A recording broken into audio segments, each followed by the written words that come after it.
All right, so I'll call to order this Tuesday, January 25th Town Council meeting to order.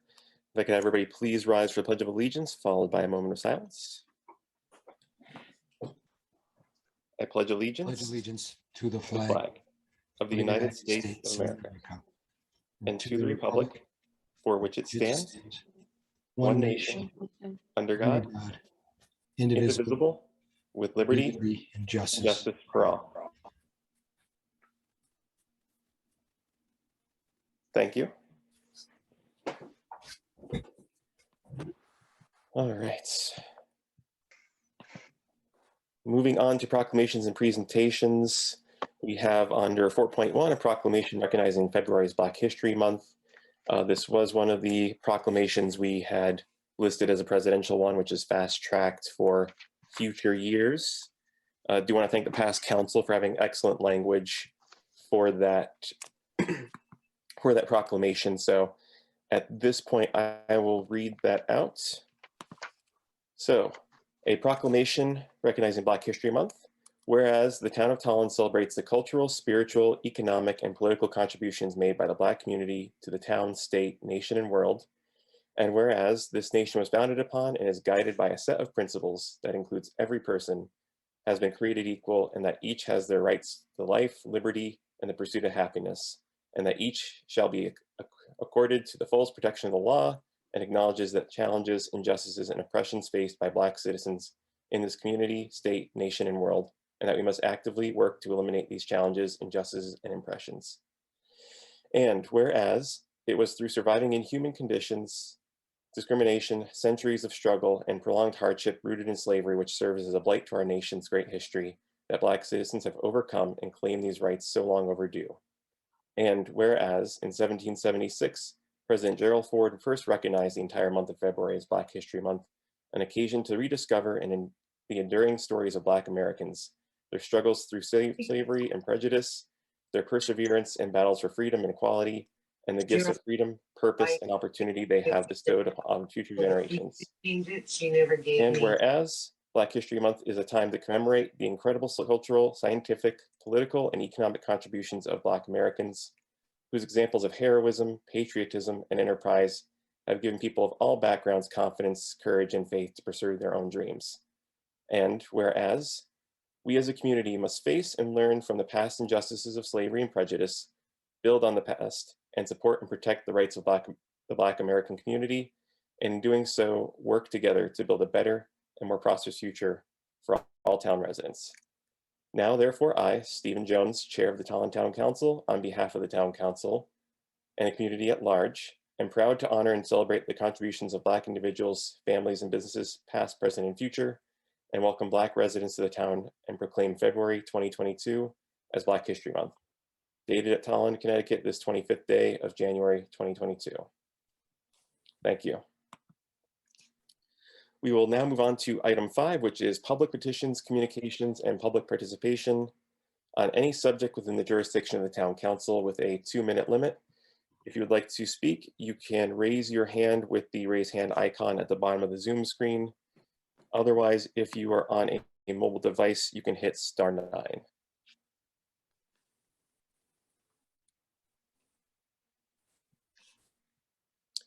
All right, looks like Jen Savetti, followed by Dave Garrett.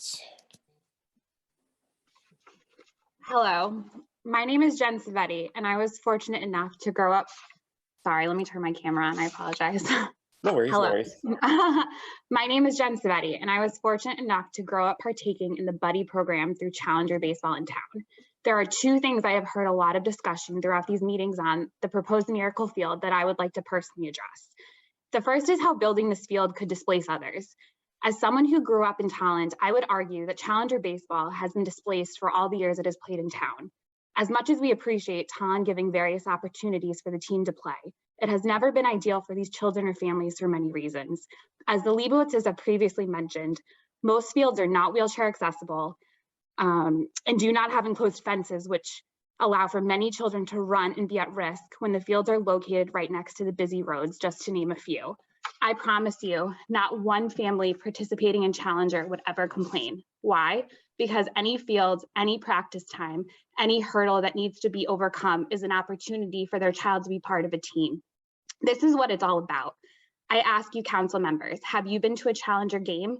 Have you seen the joy that lights up in the athletes' faces when they are able to participate in an activity that many thought would not be possible? Have you seen the joy in the parents' eyes while watching their child participate in a team sport? There are many Tolland parents on this meeting, many who have made it clear the importance of team sports in their lives. Imagine there is a possibility your child would never be able to participate. However, with this miracle field, they could. Imagine your child being in a wheelchair and this field finally giving them the opportunity to independently play the game of baseball. The second is, how will this field be used by the town and the general population? The Miracle Field, and specifically Challenger Baseball, provide an opportunity for the community to come together like nothing I have ever seen before. The Buddy program is for all ages of individuals to participate. Buddies assist Challenger athletes in the areas of batting, base running, and defense. Although not all athletes may need the physical assistance of a buddy, many athletes just need a friend.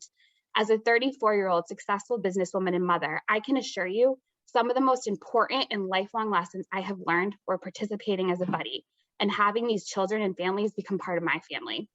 This field gives the entire town an opportunity. Yes, I understand the town feels this important, as many have voiced support. However, this should be a priority. Actions speak louder than words, and all the town has given us so far over the last several months have been words. Fight to give these children the same chances and opportunities as any community member. That is the goal, not to continue to kick the can down the road. Otherwise, I encourage the Leibowitzes to take this to another town that will make this project a priority. These children deserve to be a priority. Thank you very much. Thank you, Jen. And just for the record, could you include your address? I forgot to mention that in the opening remarks. Absolutely. It's 56 Longfellow Road. Okay. Thank you. All right, thank you.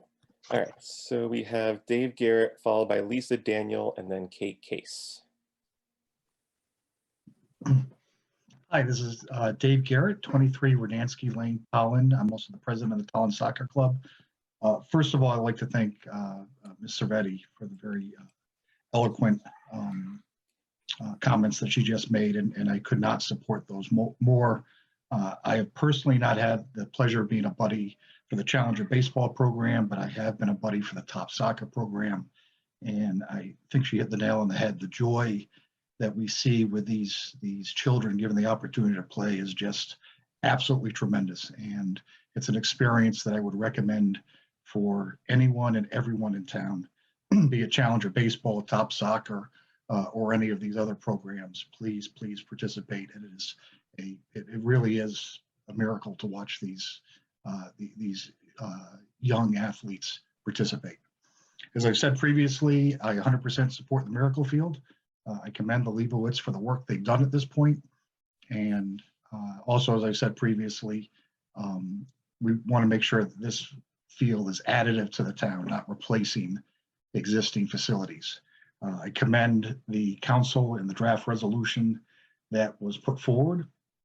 The only thing I would ask is that the language is a little bit unclear in that if the study is going to seek to look at existing open space or existing town space. I think that any town, currently owned town space should be considered, even if it's not cleared at this point. I think it's important to look at all available options. Again, whatever we can do to get this field built, let's look at those options.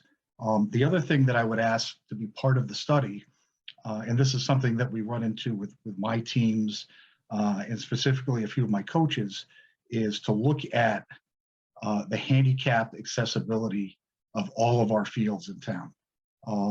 I couldn't agree more. It's pretty, quite honestly, it's pretty pathetic. I have a good friend who's a assistant coach of mine. She happens to be in a wheelchair, and the hoops that we have to jump through to get her from her car down on the sidelines is quite honestly embarrassing. So I would ask the council that could be also added to the study as an assessment of handicap accessibility, not just for a potential Miracle Field location, but for every athletic field under the town and the Board of Education's control. Thank you. Thank you, Dave. So Lisa Daniel, followed by Kate Case, and then Tim Restall. Good evening, town council members. My name is Lisa Daniel. I'm a former resident of Tolland and a parent of a former athlete who has participated in Challenger baseball. Over the years, I've seen Tolland change tremendously from no baseball fields or soccer fields to many, including so many that a baseball field was taken away and made into a parking lot. It's the opportunities that have been provided to children are phenomenal and very well needed. However, the opportunities for special needs child is limited. They don't have, like Jen said, it's wonderful that they have the opportunity to participate in one activity. They don't have many choices like a typical child would. Imagine that your child is now going to a program that you found only to get there and find that the field is down a hill and the entranceways are blocked by boulders, or it's up a hill and the only way up there is via stairs. That's, although they have a program, it's not suited for their needs like it should be, though the parents and the children are grateful that they have a program. It's not enough to say, yes, this is a great idea. It would be wonderful for Tolland as a capital asset. The time's come to ask what can be done to make this happen. Thank you. Thank you, Lisa. So then we have Kate Case, followed by Tim Restall, and then Jeff's, which I assume might be Jeff D'Onofrio, but. So do you need the address first? Yes, please, thank you. Okay, 207 Cosley. And I'm not the one speaking tonight. It's my daughter, Amber, who's a little nervous, but all right. So we have it written down. Hi, my name is Amber Case. I am 10. I love Challenger baseball. Last year was my first time on a team sport. Baseball is hard for me because I cannot catch well. Challenger baseball is easier for me because the coaches and buddies like my sister Julie help me. Hitting is the best part of the game. Playing at Lions Field and in West Hartford at the Miracle Field were my favorite memories. It would be really cool to have our own Miracle Field in Tolland for all my friends to be able to play on. And there was thank you. So thank you. Thank you. That was great. Appreciate it. All right, so we have Tim Restall, followed by Jeff's, and then Tia D'Onofrio. Can you hear me? Yes, we can hear you, Tim. Yep. So I apologize. Amber, great job. So my name is Tim Restall. My address is 121 Derrick Drive. My day job is I'm the team president for the Hartford Yard Goats, the AA baseball team that plays in Hartford. And I'm not here to talk about baseball and my baseball experience, but I'm here to talk about my experience on the advisory panel for the Miracle League of Connecticut. And I've been on the panel for 6 years, and I've seen so many baseball games, so many events, so many smiles that when you as a father and very fortunate to have 3 healthy boys, when you see someone that has a children with a disability or special needs, and that they struggle to get out of their car, they struggle to adapt to any situation, and then you see them on the field and they put on the uniform and you hear stories like Amber just mentioned. Those are the types of things that we need to do that make us better people and a better place to live. So That's all I have. All right, thank you, Tim. So we have Jeff's and then Tia D'Onofrio. Thanks. Can you hear me? Yep, we can hear you. So Jeff D'Onofrio, 53 Susan Drive. My daughter Senevi plays Challenger baseball and top soccer. My daughter Senevi is also in a wheelchair. I just like to again emphasize how I think the Miracle League field in Tolland would be a wonderful addition to our community and really distinguish Tolland as one of 3 towns in the state to have a Miracle League baseball field. I think the other thing, as I listened to the conversation over the past weeks and months, is at times it feels like this is portrayed as a net zero-sum game where someone loses and someone wins. And so I would just encourage the town council as part of this study to use it as an opportunity to look at the fields and the space that we have within the town and to look at how do we enhance the facilities for not just Challenger baseball, but also soccer, lacrosse. I think this is a wonderful opportunity we have in front of us, and we should use it as a means to enhance all of our facilities, not just one for Miracle League baseball. Thank you. Thank you, Jeff. All right, and now Tia D'Onofrio. Hi, my name is Fiona D'Onofrio. I live at 53 Susan Drive, and I have participated in the buddy program for soccer and baseball. I hope that we can build the Miracle League field so that my sister Sinevi, who is in a wheelchair, can play sports just like everyone else. Thank you. All right, thank you, Tia. And is there anyone else? I know some people joined later. If you would like to participate, you can hit the raise hand icon, or you can hit *9 if you're on a mobile device. All right, Stephen Laurel.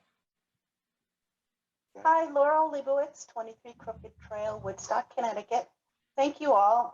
Thank you, Councilman, for the consideration tonight of the study.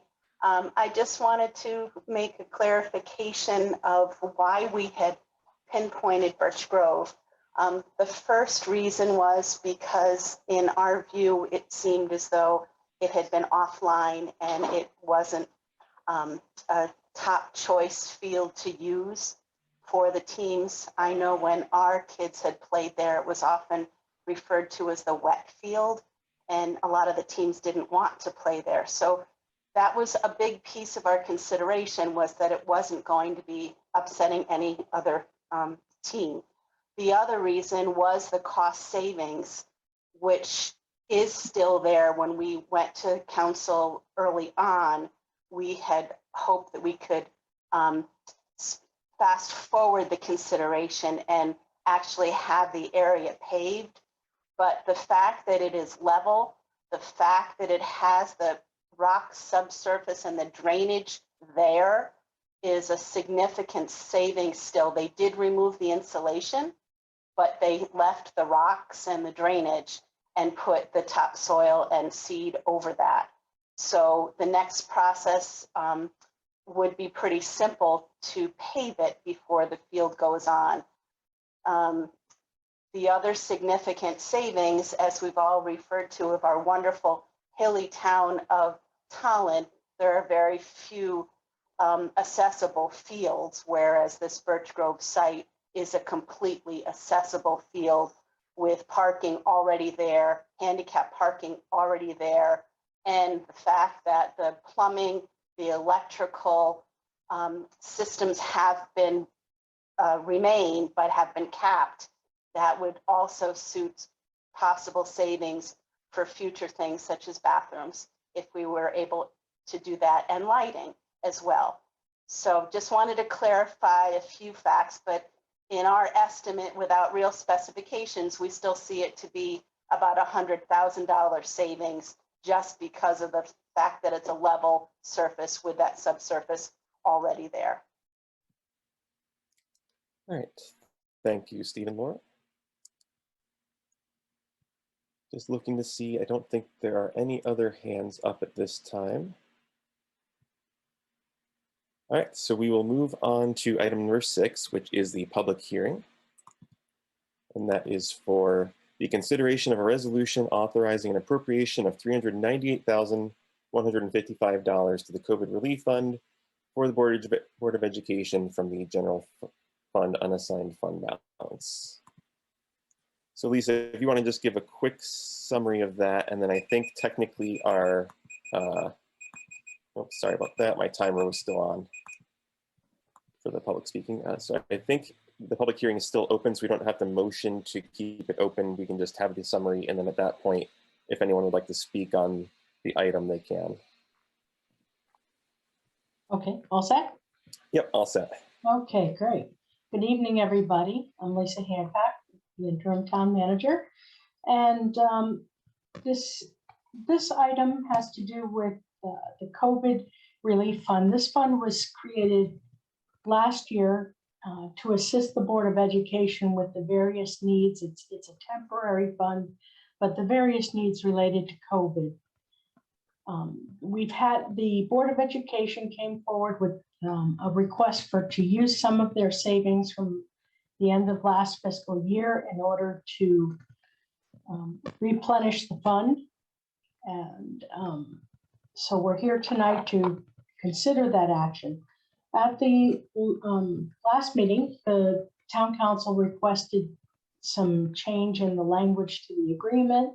The Board of Education met to discuss that language, and they endorsed the renewal of the core coronavirus relief fund agreement in its original form, excluding the additional language that was proposed by the council, but they'd like to extend it for 2 years. And the reason that they'd like to extend the contract or agreement for 2 years is because of the ability to provide to fund associated educators in one part of one fiscal year, in the summer school for the general education students through the August 23. And these were because of students who experienced quarantine, isolations, lost educational opportunities, and is to try to assist with that process. This evening, I do have the superintendent of schools here if there's any questions. And you'll see the draft resolution as well as where I put in the suggested language for the contract or agreement, I'm sorry. So if you'd like to go ahead and move forward with your discussion. I'm all set. Thank you, Lisa. So at this point, I think what we can do is we'll open up the floor for anyone in the public if they would like to speak. And then at that point, maybe I'll ask counselors for a general discussion, and if there's enough comfort moving forward to close the public hearing before we take final action. So with that being said, if there's any members of the public that would like to speak, again, on the Zoom app, you can hit the raise hand function, or if you're on a mobile device or calling in on your phone, you can hit *9. All right, Rini Bisa. Thank you, Steve. I wanted to speak on the Miracle Field. I already have spoken on it before. Oh, my apologies, Rini. So this is actually the public hearing portion for the COVID Relief Fund. Okay, sorry. Sorry about that. Very good. Christine Griffin. Thank you, Steve. I just kind of wanted to confirm as chair of the Finance and Facilities Committee of the Board of Ed, I don't believe the extended school year that the Board of Ed had discussed and passed was for fiscal year 23-24. I believe it was for 22-23, and those dates should be July 5th to August 5th, 2022. So it's basically this summer, not the summer of 2023. So maybe Dr. Willett could just confirm that, but I just wanted to make sure that if that was in fact correct, that the council knows that we're talking about the summer of 2022, which is why we requested the 2-year extension, was because that would go into the next fiscal year.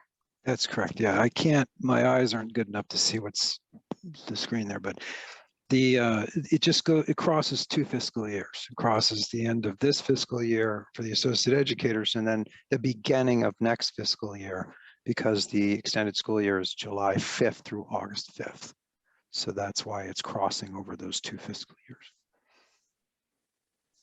I do apologize for that. I just, as you'll see on the screen, I looked at it and for some reason I thought it was 2023 and that was my mistake. So I do apologize for that misread, but here's where it states that right here. Yeah, Lisa, it is the extended school year program for the summer of 22. That is right. But it just crosses over 2 fiscal years. Because July 5th starts the 23 fiscal year.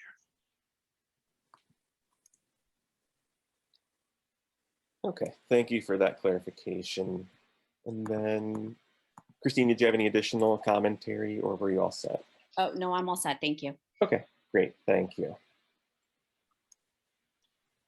Is there anyone else in the public? Oh, Katie Murray, your hand is raised.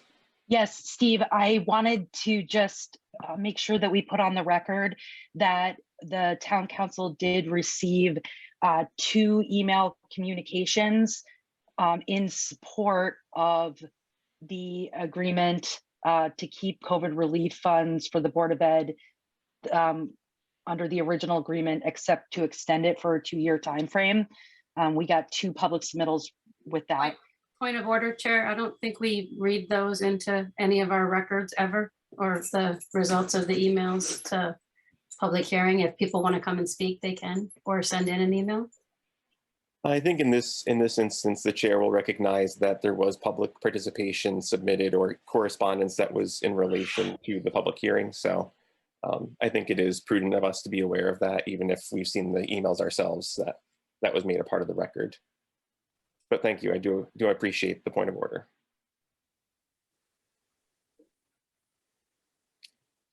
If there is no, so just one more reminder, if there's anyone who would like to speak in the public hearing, you can hit the raise hand icon or *9 if you're on a mobile device.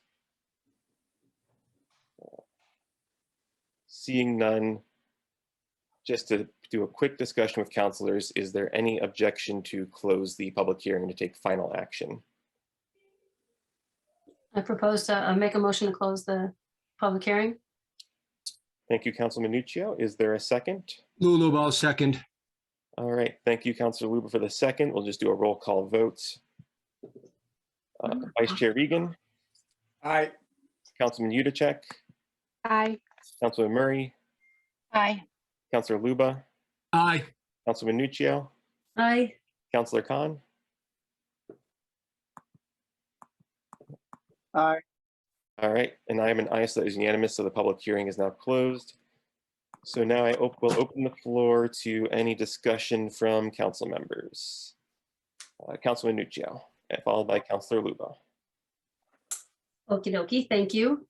So I understand the idea of using this money for summer school or the extended year. I think that's a good use of the money, although I am petitioning to keep the language as we suggested, saying that the school has to use their original budget before using this money. And also, I don't think we would need to extend it for a whole extra year. We could extend it through September of the next year, because extending it through the whole year, we don't seem to need that. It's just so we can make sure we get the summer school in.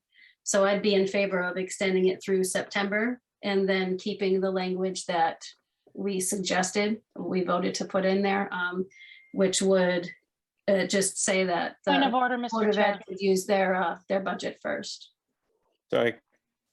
There was no vote to change the language on this agreement. Okay, so there's a clarification. So yes, I think it was sent over as a suggestion. I don't think we ever actually voted to change the language and submitted it to the Board of Ed to review. It was a straw poll that suggested we could provide that language over to them.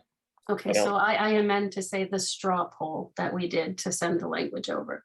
But that's my standing on it. I think we should keep the language as we proposed and do extend through September with just the caveat that that the Board of Ed budget has to be used before we use this part. All right, thank you, Councilman Nuccio. Councilor Luba. Thank you, Mr. Chair. Actually, Councilor Nuccio basically took the words right out of my mouth as far as proposals.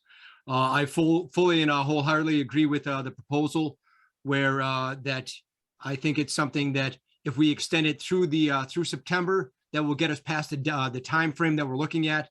And that also, I think that it's necessary that we include inside there that the Board of Education use its own operational funds first, and then use this fund as a replacement or replenishment for that. Just going back for those of us who were on the board when this on the council, when we originally determined to establish this fund, that was the exact discussion that we had. And I think the record would be very clear on that, that this is something that it was not meant to be an operational fund. It was not meant to be in addition to any funds. It was meant to be as a replacement to the funds that were being used by the Board of Education for unforeseen expenses that came up along with because of COVID. That what this is being proposed now is that this is being proposed as a normal addition to their operation budget, where that the record is, I believe, is complete and replete with discussions about it, about us being very certain that this was not something that should be included, that this is something where after that, if the main reason why we created this fund is because we were concerned that if the Board of Education had to comply with all the different requirements that were being set forth by the CDC and by the state and by all these other agencies, that they would rapidly deplete their operational budget in trying to keep up with that. So we did this fund to allow them to be able to make those payments upfront and then be able to use this fund to replace those funds that were expended to meet those compliance requirements.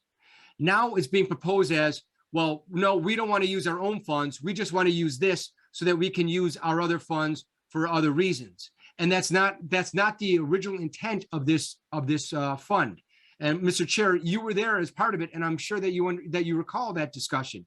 That was something that I, as well as Ms. Nuccio, were very clear when we were discussing this issue that we did not want this used as a secondary fund. And that's what it appears that is being requested now.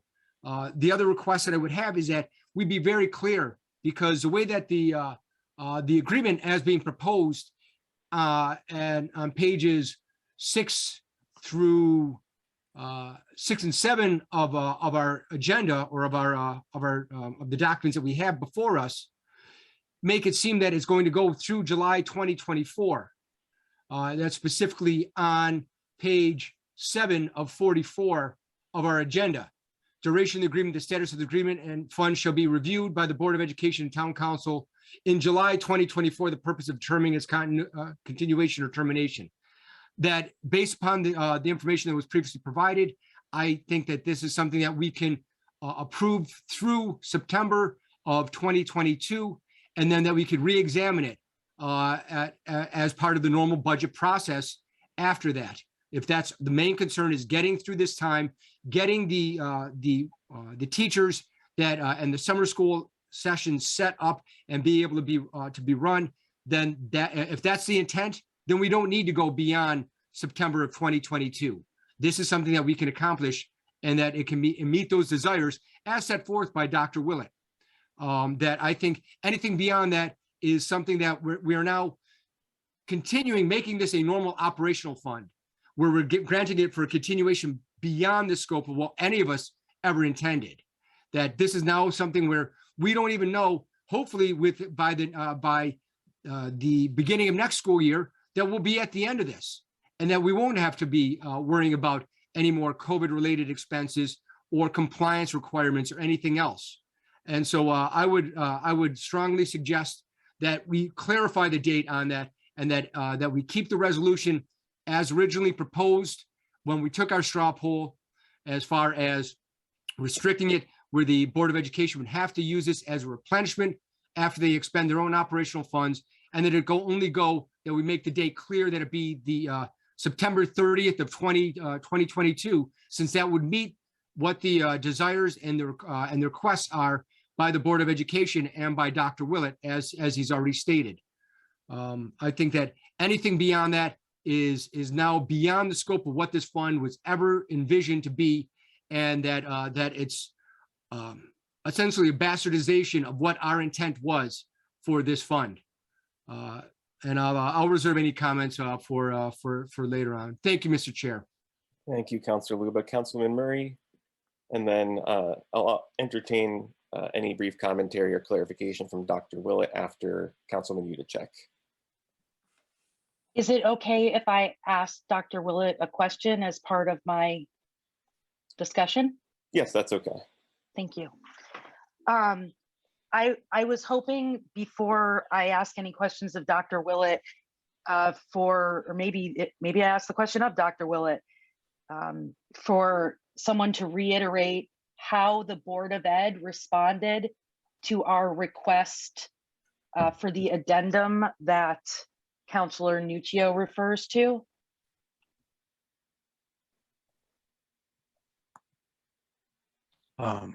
Is that what you want? Do you want me to Sure. respond to that first? The Board of Ed did have obviously meeting on this on the 12th.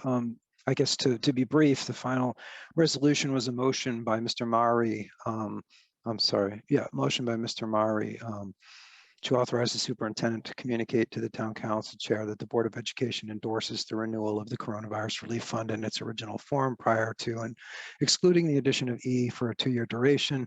Seconded by Ms. Galchant. A roll call vote was taken, and 3, 4, 5, 6, 7 members voted aye, 2 members voted nay, and the motion passed. Okay, so the Board of Ed voted 7-2 to not accept the addendum. Thank you. Where did this money come from in the first place? Lisa, Sorry. Lisa, maybe you could answer. Sorry. Am I correct in my understanding that this money originated from funds that were budgeted for the Board of Ed for last fiscal year? Yes, in the agenda cover sheet, I'm right here, if you could see. The Board of Education at the end of June 30th, 21 had a unexpended balance of $796,311. The Board of Education requested to have half of those funds deposited into this COVID relief fund. And I am not sure, but I think they also wanted to put the other portion, or maybe they haven't come forward yet. I have to get that clarified for the 1% fund. But what we're talking about tonight is a 50% of those savings to go into this COVID relief fund. Excellent. So this isn't money that was never budgeted. This money was originally budgeted and approved to be used by the Board of Education. And at the end of the fiscal year, this was the amount that was left unspent. That is correct. Thank you. And Dr. Willett, these funds will these funds be used for reoccurring operational expenses? No, as specified in the one pager from the November 29th meeting, this has a specific, 2 specific things that it's requesting. Associate educators from fiscal year 22, and then the extended school year program for fiscal year 23, which is the summer of 22. And it's not reoccurring. It's to serve the needs of the children who were impacted by the pandemic, similar to some of the other things that are being done. Okay, wonderful. Those are the only questions I had. Thank you. Thank you, Councilman Murray. Councilman Udacek. Good evening, everybody. I had the same questions as Councilor Murray, so I'm not going to ask the same questions. I did want to, this actually question is for Dr. Willett. What was the actual total you saved in transportation? I calculated a number, but I just want to actually make sure I had it right. So I was just asking you for that particular one. Yeah, if you give me a minute, I can pull that. But What's in the chart is 31%. Yeah, right. So here, give me a moment and I'll pull that up.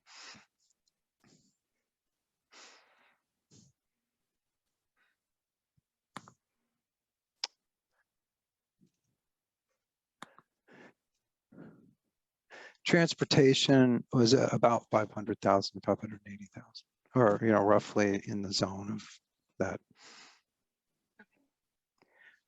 And then, like I said, most of the questions were asked by Katie, so I'm not going to ask again. But I guess I do want to repeat what Katie said. We asked the Board of Education what they thought was in the best interest of the education of us students and staff. So I think that we should honor what they asked for. But in my opinion, I would like to keep it as the original without the extended 2 years. Thank you, Councilman Udacek. Councilor Regan.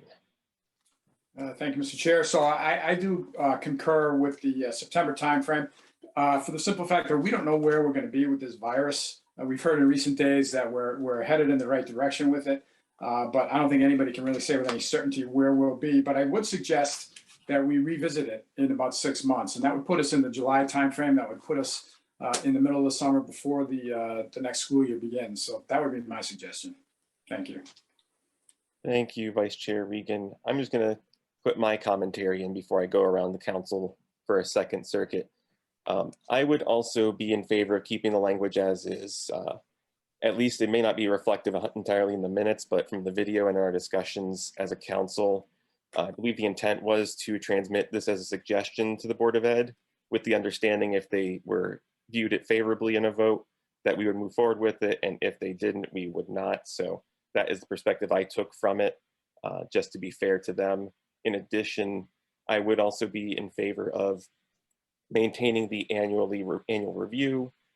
However, with the request for this extension, we would strongly start planning in September or October to meet on that annual basis for this year and make a commitment going forward to actively work between the town manager's office and the superintendent's office to schedule those meetings so we avoid any delays like we did last year.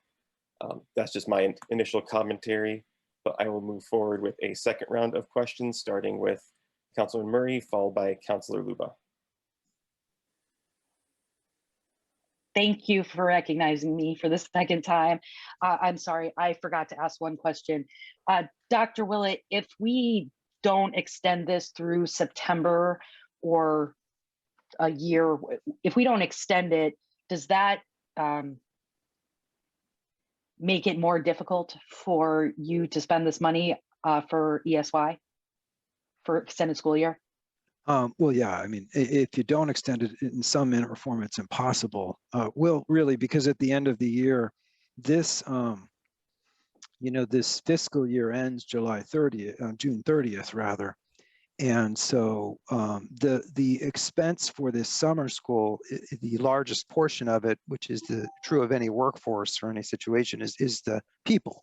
So that 273 is essentially the people. That's the people portion. And that's what's needed from July 5th through, August 5th. So if we couldn't make that commitment now, I couldn't ask people to put this program together. It takes a tremendous amount of work and time to get the staff, the facility, the registrations, all of the, programming in place. All of that takes basically it's starting now, really. And so that's my question too. Like, at the end of this fiscal year, we can't use money from this fiscal year on the salary, say, or the payroll of people next fiscal year. So we can't use, funds from this fiscal year to next. We need something like the CRF to bridge that. That's the, and if people just don't like the nature of say, the method of the CRF, maybe there's another way to do it. If that money, was rolled to the general fund, if it was not used for services for kids, AKA special tuitions couldn't be done the way that they needed to be, transportation, these are services children didn't receive. This is for children to receive services in a matter of simply months later, under the same pandemic situation, really, that, they were robbed of certain services prior, which had impacts on them, being at home, the transportation not running because these kids had to be remote had deep impacts on them. And this is a way to transcend that time limit. Years ago, we had educational relief. The ERF fund was a little more robust. If we could use that now, we wouldn't even have to be going through all this. But at this time, that's limited to three things, as you know: special ed transfer, special ed capital, and technology.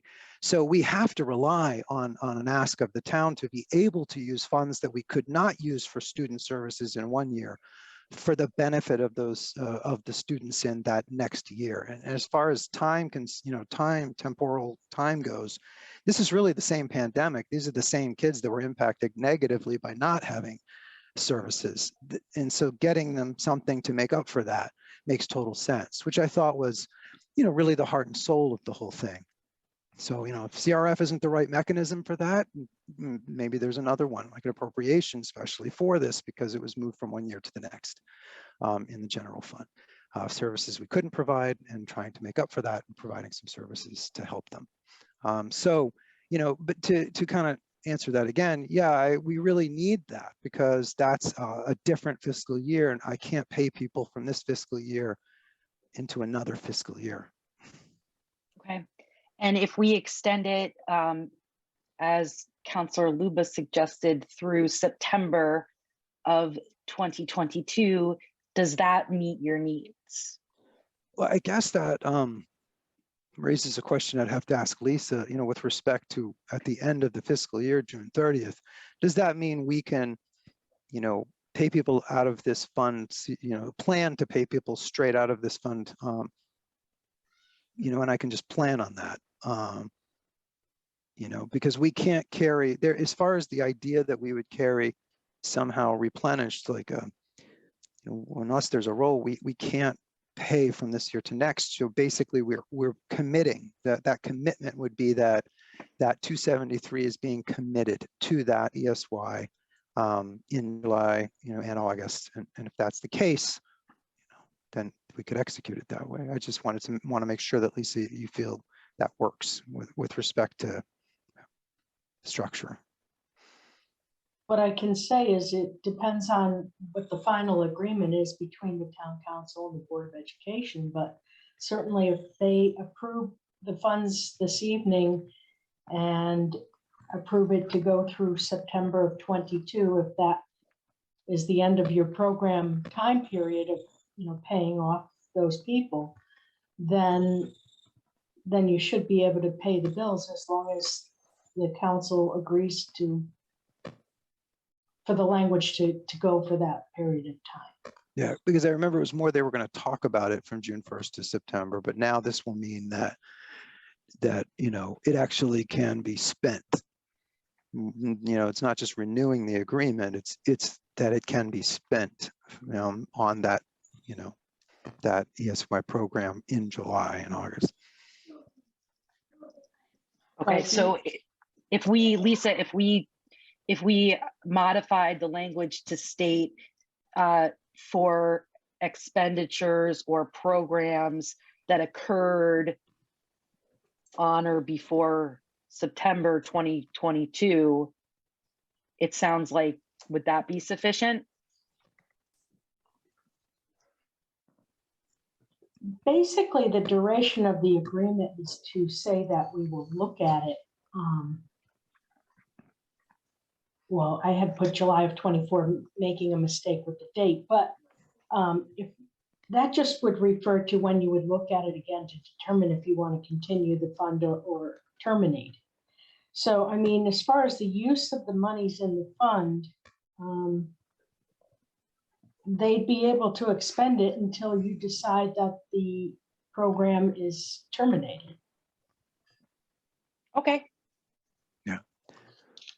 Thank you. Those were the questions I had. Thank you very much. Thank you, Councilman Murray. Councilor Luba, followed by Councilman Nuccio.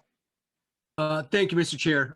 First off, thank you, Dr. Willett, for that explanation, because that is a question that I had along with what Ms. Murray had, where as far as the funding restrictions. So just so that I'm clear, and it's clear for the record going forward, that if this, for the summer program, that you would not be able to allocate funds or pay for any staffing or anything for the extended year program, the summer school program is what I'm calling it. Is that accurate? I mean, are you speaking to Lisa? No, I'm speaking to you, Dr. Willett. I'm Okay, sorry. so if to make sure I understand your question and answer it accurately, that 273 is specifically for the paying the staff, for running to run that program from July 5th to August 5th. It is to pay the staff for that program. It's not an ongoing expense. It's limited to the scope of that program, but it is to pay the staff for that program. Okay, but so if we said that just looking at it, where if we said no, that we were not going to extend it beyond this fiscal year, so that if it ended at this fiscal year, so come June 30th, that this COVID relief fund that we're talking about ends, and that you need to come back for approval, that means that you would have to expend other operational, or you wouldn't be able to expend operational funds. You'd have to use other contingency funds or other funds that you were talking about. Is that accurate? Yeah, we couldn't do it because we wouldn't know for sure what we would have, and I couldn't ask people to do this much planning and this much logistics on chance that this would not happen. So we couldn't, unless we can get that approval and those fundings allocated to that purpose, we can't run it, is really it. Okay. And based upon your experience with operating the extended year program, and over the past year or over the past several years, that do you feel that you would be able to close the books on that type of thing by the end of September? Yeah, I do, because we would be expending that through that span of time, that roughly period from July to August. If we have a couple more snow days, a little bit of weirdness, that might push out a little further into August. So I would want to leave the full month of August, but yeah, that is accurate. We would be able to do that. And now for the educators that would be operating as part of this extended year program, is that something that you would be able to pay through your regular budget process if they were there working over that on this summer project? Well, to make sure I understand the question, I mean, we can pay our own staff through our salaries line, certified salaries lines, et cetera. And so, if we don't have the funding, we wouldn't do it, because it would put us in a very bad position. So, that is where the lines would be incurred, would be in the salary area, certified salaries, non-certs for paras and ABISs, things like that. Okay. And I mean, because the main thing here is I don't doubt that the value for this, for the funding, or the value for the programs or anything else that we're looking at here. It's just a matter of the mechanism in which we're looking at implementing it, where the way that the resolution is written at this point, Mr. Chair, I think is something that we would need to do revisions on it, where my proposal would be that we set a solid date where we would approve the funds through the September 30th. And that's so that way they would have the funds available through September 30th. And then it's at that time where we would be then bringing it up and discussing the renewal of the COVID relief fund, as we are here right now, come the January timeframe, as part of the normal budget process. So that's what my proposal would be, is that that we make it clear that the date where we will allow the summer school or the extended year program, the funds for that, or that the COVID relief fund for any programs going forward up through September, up through this I guess academic year, as well as for the extended summer program, would be approved through September 30th, 2022. But that's where then after that they would have to come back for a renewal of the COVID relief fund, as we are right now in come January or February timeframe. That I think that's what my proposal on this would be, so that we can address it appropriately. And just one point that I would like to also bring up is the fact that although that we are working with the Board of Education and we're trying to work with what the requests are, this was a town council created fund that they came forward to the town council and that it was not something that this was Board of Education funding already. This was something that the town council created to allow these funds to be used rather than having it go back to any other fund. So I just think that's something that's also clear, that it's not something that the Board of Education was previously approved for, or that it was part of their normal budget, that this is something that for this COVID relief fund, the town council approved it and created it on its own last year to assist in offsetting these any unforeseen expenses.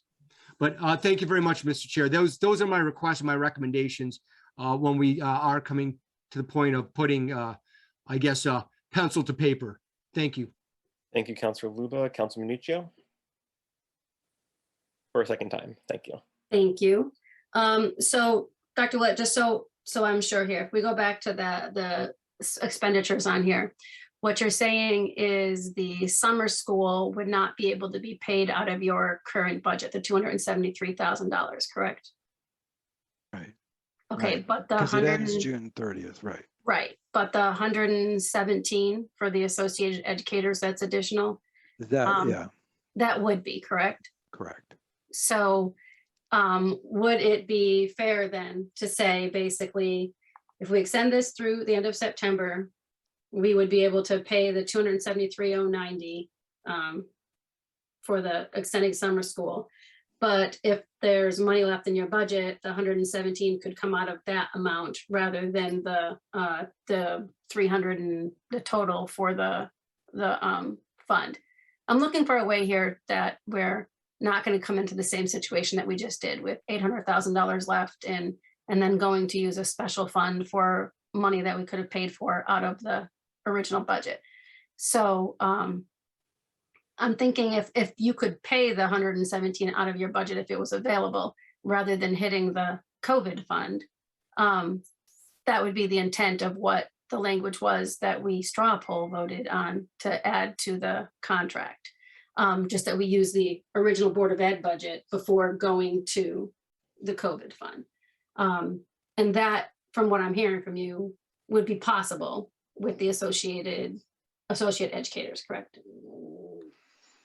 You know, the AEs are above and beyond the budgeted item amount that is allocated, but again, I leave that up to you and the council and the board to decide what exactly you would want to do. But you're accurate in saying that those associate educators are they are part of the request for the CRF from this fiscal year. Okay, The then thank you very much. So, Mr. Chair, then my suggestion would be in line with extending this through September 30th, so we can pay for the summer school funds. But I would ask that anything other than the summer school funds, if there are dollars left in the Board of Ed budget, that they pay for whatever the COVID expenses are with their existing budget prior to going to the COVID fund, which will be reserved at this point for the summer school program and any expenses over their original budgeted amount. Right. Thank you, Councilman Minuccio. So just to clarify, perhaps either to Dr. Willett or to Lisa, if we were to move forward with doing an approval of the funds through September 30th, would we then want to meet between October and December for the discussions that were kind of outlined in the original agreement that we meet annually between previously June 1st and September 1st for the purpose of determining or continuing its termination? Or would we want to do that at a later time? I think I may have heard one counselor previously say maybe between January and March. You're asking me. Yeah, in terms of the timeline. So originally, If it's approved through September 30th, then you'd probably want to revisit the fund October, in sometime in October of 22. The one thing that I'm a little confused about, the way Dr. Willett, and he may need to clarify, regarding the associate educators, I thought at first he said that amount was above and beyond what he had in his budget for this particular program, even though he does have associate educators. Now, I'm not sure, I'm very confused over that now. So I'm not sure if he didn't have these funds, would he still be able to do it? Is, I think, what Tammy Well, was trying to ask. I think No? I mean, what Tammy's asking, I think, is, if there's end of year funds, can't those end of year funds just pay for the associate educators, instead of making that request to CRF, et cetera. And I think the key is that, the associate educators were not in the budget and were added because of the quarantines, that we needed somebody to be able to handle the kids that were on quarantine and provide services, connections with the home. So the associate educators were brought in to do that, and they were above and beyond the budget request. They were not included. Although I try to handle it, this might even not be all of the ones that we need, trying other ways to handle funding them. So currently they represent something above and beyond the fiscal year 21 budget for the board, which is why then it was, a request for the CRF. My only fear about doing the waiting game on it is, I don't want to be in the negative coming in at the end of the year. We've never done that. And I would be afraid of being in a position of doing that. So I suppose if we were coming in July, June, say the end of May and June, looking like that, I'd respectfully request that then it was transferred to balance it out under those circumstances, from the CRF. But this represents positions that are above and beyond what was in the budget for this year. Okay, thank you for that clarification. So just going through some of the commentary and reviewing the notes. So I think Colleen, is that you for a second time? Councilman Udacek? Yeah, is that okay? Mine will be quick. Yep. Mine will be quick. So I said my piece last time around, last meeting.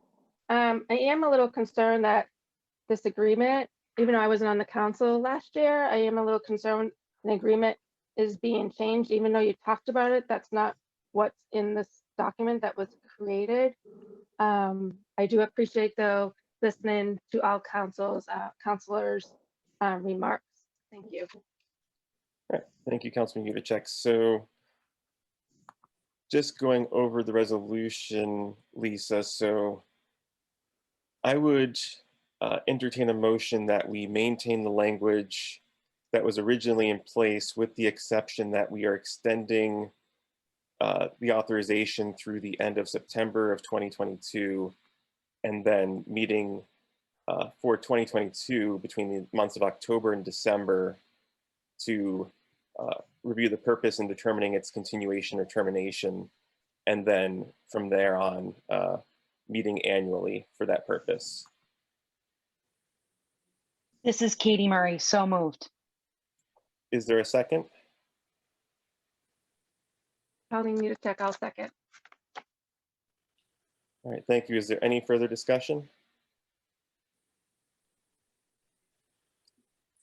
Councilor Luba?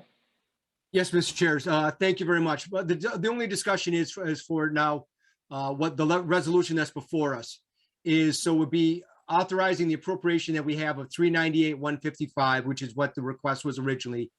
And so I guess that I'd like to be exactly clear as far as what the where it says the fund balance and approval to extend the COVID relief fund agreement with the Board of Education through fiscal year 23-24. So so I guess my request would be is that, or that I just want it clear, is that what the request is? Or, I mean, I think that we need to put a certain date as far as. Yeah, sorry.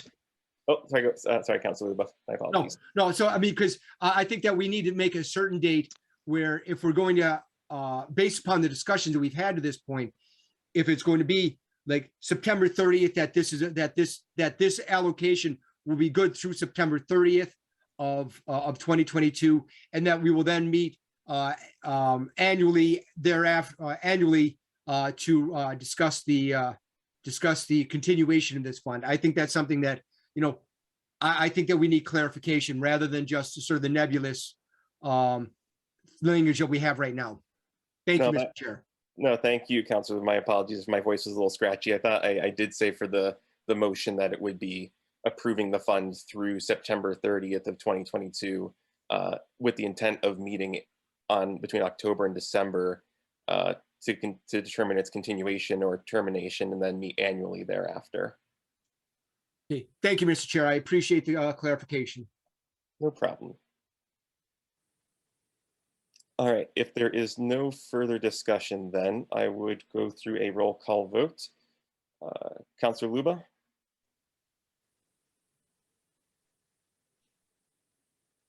Aye. Councilor Regan? Aye. Councilor Murray? Aye. Councilman Nuccio? No. Councilman Yudichak? Aye. Councilor Khan? Aye. And I am an aye, so the record will show that it is 6-1 and passes. Thank you, everyone. Thank you. So then we will, so at that point, Dr. Willett, I'll just, before we move on to the next item, if you and myself and the Vice Chair Regan and Lisa can maybe start working with Chairwoman Lundgren and Vice Chair Shake towards coordinating and having that meeting in either October, November, December, whatever is agreeable to everybody. So the date is pinned in advance. Okay, will do. Thank you. So with that being said, just moving back up the agenda, we'll move to 7A, reports of boards and committees responsible to the council. So I guess I will open that up to Councilman Murray for the Birch Grove Building Committee. Birch Grove did not meet, nor did the Historic Commission. Okay. All right, so then we'll move on to 7B, so reports of council liaisons. So I know, Councilman Murray, you already called the 8 Historic District Commissions. So, Sorry. Oh, no worries. It bounces, it's so close together, and I figured Birch Grove was the reports to the council, but that's fine. So Councilor Luba. Thank you, Mr. Chair. That the Veterans Recognition Commission did meet last Thursday, that we had a very spirited discussion about a lot of different issues.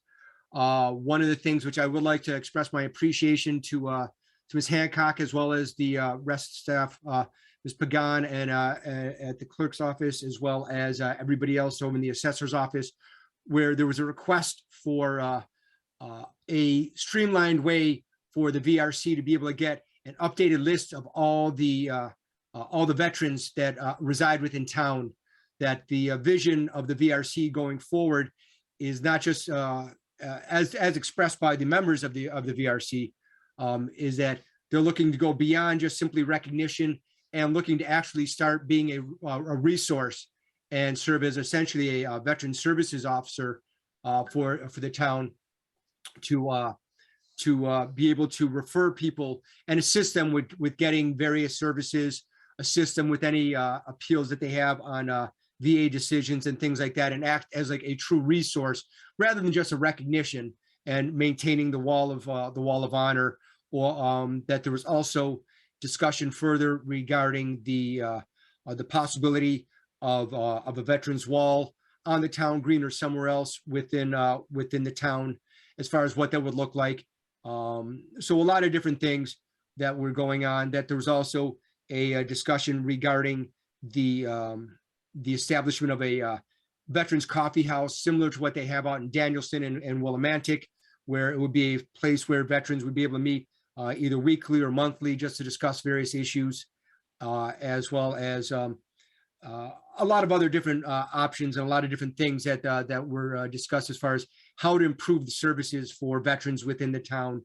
And so again, I just appreciate the work that Lisa and the town staff put together in quickly getting out that list, so that the VRC could actually have a list that they could contact the veterans, send out a reach out letter, and basically get information from the veterans regarding any services that they think or anything that the VRC would be able to assist them with.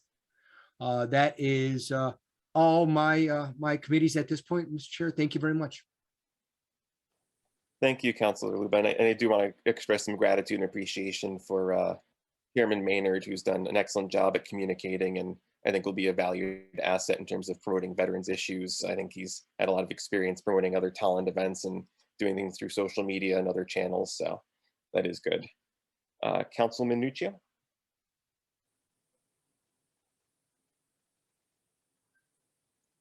Sorry, couldn't find my unmute button. I had to find my my notes. I had an Eastern Highland Health District meeting. We talked about and passed the budget there. We talked about the COVID distribution, test kits and the masks and that, and everybody really was very admirable of Coventry's using their reservation system. It definitely made it an easier process for them, and it's something that I think if we're going to have more distributions going forward, we should consider doing something like that. They basically, by using their reservation system, their reservation system, people were able to sign up for the kits. They were able to keep track of who got what and continue, so they know when, if there's any other ones who already got test kits in that. And more importantly, they already have a waiting list of 250 people should they get more test kits. So it was definitely, it was interesting to hear what they did.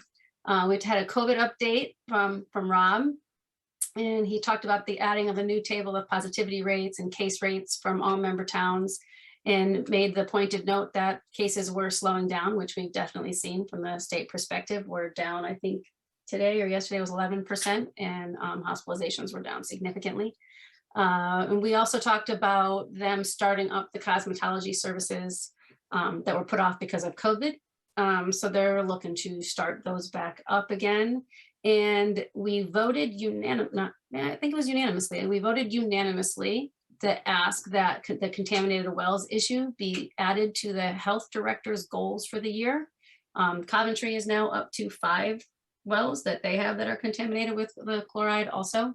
So again, we're starting to see it in other towns trickle out beyond Tolland, and we made a point of putting it on the health director's goals for the year that we start focusing in on that as a health district and a public health issue. And that's about it for me. All right, thank you, Councilman Nuccio. Vice Chair Regan. Yes, thank you. I attended 2 meetings over the past couple of weeks. First one was WPCA. That was on the 16th. And the bulk of that meeting was a discussion by the Santinis about the proposal at the Fieldstone Commons project, and that's the area behind Big Y. And keep in mind, this is a proposal that just involves a WPCA. So it basically involves the sewer hookups that are going to be required. But they're talking about 240 townhomes, 21 buildings, a maintenance building, and a clubhouse that are going to need to be connected to the sewer system. They went on to describe a little bit of the project and what the units are going to look like. But the interesting thing about this is if the regular connection fees were charged for these units, they'd be looking at about $490,000 in connection fees. They were advised by the previous town manager Rosen to ask for a $1,000 reduction per unit in hookup fees, so that would knock it down substantially.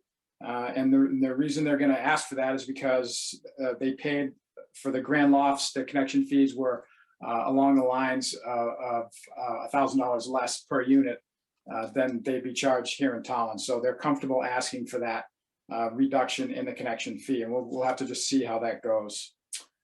They will maintain the sewer system, so there won't be anything that the town of Tolland needs to do. There will be their responsibility. They're building to sell, and they're building to own and maintain these units. So, I mean, I'm sorry, they're not building to sell. They're building to own and maintain these units. And then let's see, the public. Okay, so the next thing they talked about was the Public Works Director recommended leaving their budget flat. There was an update on the Woodside Drive on the sewer connection there. And then the last thing was at the Dunkin' Donuts site, the old septic tank was filled in. And then we got an update on the Vernon plant expansion, the water treatment facility, and all is going according to plan there. So that was WPCA. Last night I attended Planning and Zoning. And the bulk of that meeting was a public hearing on drive-through menu boards, and they focused on the Dunkin' Donuts area. They removed a 300-foot distance from residential property. They wanted to remove that, and they revised the noise ordinance. But there were questions and clarifications that a lot of the members were asking for. So what they ended up doing was they were going to schedule another public hearing, and they withdrew their original regulation changes that they had proposed. So they're basically going to start over on that. And then they did mention that there's a 7-Eleven looking to move into the empty site up on Merrill Road. And that's in the very early stages. So that was the extent of that meeting. And that's all I have. Thank you. All right, thank you, Vice Chair Regan. Councilman Udacek? Thank you. This time I can't cut off Lou. But yes, so I attended a few as well. Board of Ed, at their last meeting, the superintendent presented his proposed budget for fiscal year 22-23. Currently, the percentage increase is 4.94. The budget drivers this year that make up approximately 80% includes bargaining unit increases, transportation, professional and technical services, and also instructional equipment, including programming items restored from past pre-investments. They also discussed great length about the COVID relief fund, which we just talked about for a while. And there was also a Board of Ed workshop on January 19th, which was very informative. And I also attended COPD, the Commissions with People with Disabilities. They voted on a new vice chair, Susan Lusick, sorry if I pronounced her name wrong, and Kim Little is now the secretary. They're working on a second survey that will be sent out in February. And the commission will start working on questions for that as well. They also discussed House Bill 6121, an act concerning workforce development, persons with disabilities, and they started working, reviewing their commission goals and recommendations of activities. They are asking to be on the agenda in February. I think Chair Jones has been in contact with Chair John Multeney for that. And our second ARP meeting is this Thursday. That time has been changed from 4:15 to 4:30.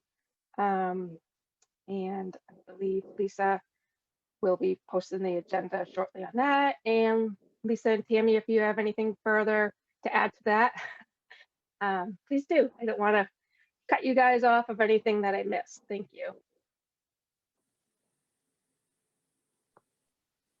All right, thank you, Councilman Udacek. Councilor Khan?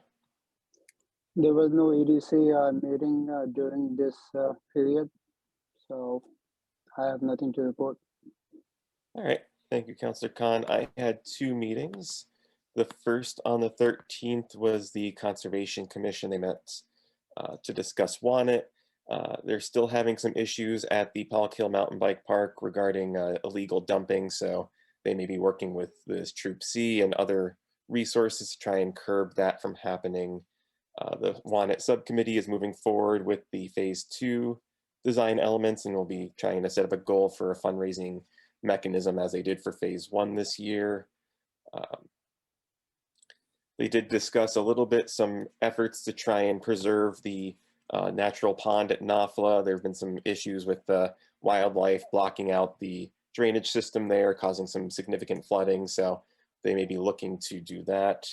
And then I know they are still interested in meeting with the ARP subcommittee once they are settled about their request for ARPA funds for forestry management planning.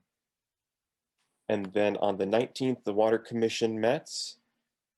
They have worked on a handful of leaks. I know there's still some ongoing issues there, but they noticed some leaking perhaps near a hydrant, so CWC is working on that. In addition, I believe they had an update regarding the study. I think Mr. Lowry from CWC said they'd be working on the appraisal in the next week or so. And I believe that was pretty much it. Their finances are overall pretty good. They're down a little bit this year due to the drastic change in usage. Now that people are kind of moving about and working more on a hybrid format or working in full in person now. So water use has been down in terms of income and cash flow.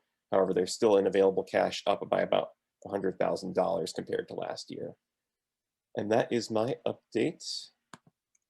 So with that being said, we will move on to new business, item 8.1, presentation and discussion of the 2020-2021 Annual Comprehensive Financial Report, known as ACFR.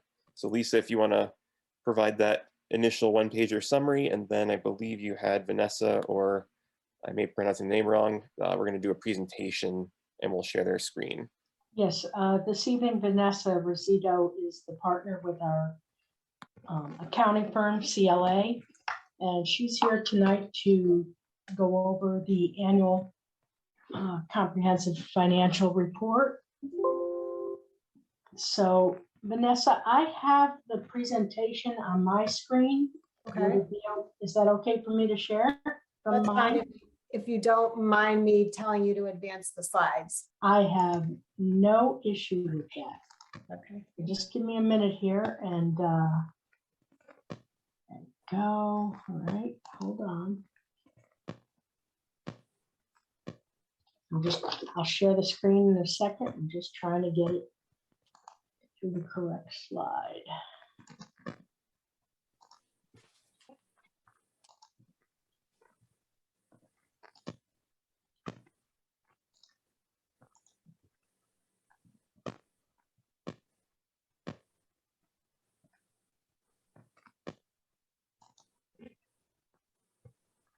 Why isn't it going? There we go. Okay. Okay, great. Thank you. Thank you, everyone. Thank you for having me. My name is Vanessa Rosito. I'm a principal at CLA. For those of you that have been around a little while, more than a year, this is previously Bloom Shapiro. So we merged with CLA last year. So rather than flip through the pages of the deliverables, I condensed everything into a PowerPoint presentation. So I'm just going to go through the presentation, and if you have questions at the end, I can entertain them then. If you have specific questions on any of the deliverables, I do have them obviously on my computer here, so we could go through those also. So as far as the agenda, I'm going to talk about the terms of the engagement. I will give an executive summary of what the deliverables were. I'm going to go over some very high-level financial highlights from the ACFR. I will also go over the federal and state single audit and the management letter, and then also the required communication from CLA to those charged with governance, which is the town council. And then lastly, I'll go over the laundry list of upcoming GASB pronouncements. As far as the terms of the engagement, we were engaged to express opinions on whether the basic financial statements are presented in accordance with generally accepted accounting principles. Also, we express an in relation to opinion on the schedule of expenditures of federal awards in the federal single audit and the schedule of expenditures of state financial assistance in the state single audit. We will also express an opinion on compliance related to those programs that we test as major programs in the federal and state single audit. We also provide a report on internal control. That's all right. Go back one. Over financial reporting and compliance with laws, regulations, contracts, and grants, and a report on internal control over compliance related to those major federal programs that are selected for testing. Okay. So as far as the summary of the results, we have issued an unmodified or a clean opinion on the financial statements. This is the highest form of an opinion that you can receive. It basically means that everything is fairly stated in accordance with our accounting principles.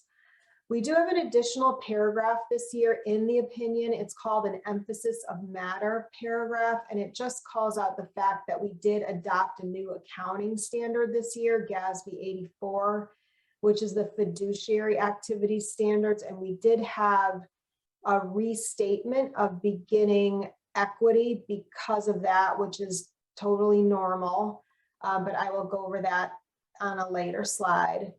We did not have any findings reported on internal control and compliance, but we did have a couple of suggestions just for some strengthening of internal control. So we did issue a management letter, and I will obviously go over that later. As far as the federal single audit, we issued a clean opinion on the major federal program that we tested, and we did not have any compliance findings or significant deficiencies in internal control. And the same for the state single audit, clean opinion on the major state programs tested, and no compliance findings over those programs. So presented here on this slide is all of the funds of the town aggregated together. So in your annual comprehensive financial report, there's 3 different bases of accounting. So what is presented here is the full accrual basis, meaning that all the funds are added together, if you will, and then brought to a full accrual basis. So this is where you will find the long-term assets, such as your capital assets, less accumulated depreciation, and the town's long-term liabilities, all of the debt that was issued, and your OPEB liability. So you also have 2 types of activities. You have governmental activities and business type activities. So as far as governmental activities going from 2020 to 2021, really nothing to point out of significance. The only, I think, major change was the addition of capital assets from last year to this year. And then business type activities were pretty consistent from 2020 to 2021. Okay, next slide, Lisa. Presented here is the second basis of accounting. So this is the modified accrual basis of accounting. Probably something you're a bit more familiar with talking about. And these are the major funds of the town of Tolland: the general fund, the sewer assessment fund, community development block grant or small cities fund, emergency declaration fund, which is where your ARPA monies are sitting currently or as of June 30th. Your capital projects fund, and then lastly, before the total, is your non-major governmental funds, which represent the smaller funds of the town that there's more detail in later on in the ACFR. So as far as the results of the year, just looking towards the bottom of this slide, the general fund had just a small decrease to fund balance from last year to this year of $98,651. Sewer assessment, another small decrease of $25,398. Small cities did have an increase of fund balance of $58,383. The emergency declaration fund had an increase of about $48,000, and then capital projects had a decrease of a little bit less than $4 million. In the capital projects fund, you did issue debt of $2.4 million. And then in the non-major governmental funds column, you did have an increase in fund balance of a little bit more than $1 million. There was also some debt issuances in those funds. You had a refunding bond issuance, and also because of the refunding bond and also the normal general obligation bond, you had premiums in that fund of about $1.4 million. To the good, obviously. Okay, next slide. So this is the restatement that that details how the beginning balance was restated. So GASB 84 is the fiduciary activity standard. So it's a new definition of a fiduciary activity. Because of that, the agency funds are no more. So we had to reallocate the various agency funds of the town. So you'll see that the first 5 items, Youth Center Reserve, Student Activities, Senior Citizen Center, Tolland Public Library, and Tolland Emergency Fund, got reallocated to special revenue funds. The Education Fund and the Board of Education Section 125 Fund are reported in the General Fund. And then lastly, the Nonprofit Housing Corporation is reported as a custodial fund, which is a new type of fund as a result of GASB 84. So that outlines that. In the general fund ended with a fund balance of 12.86 million at June 30th. Of that amount, 888,000 is committed to a specific purpose.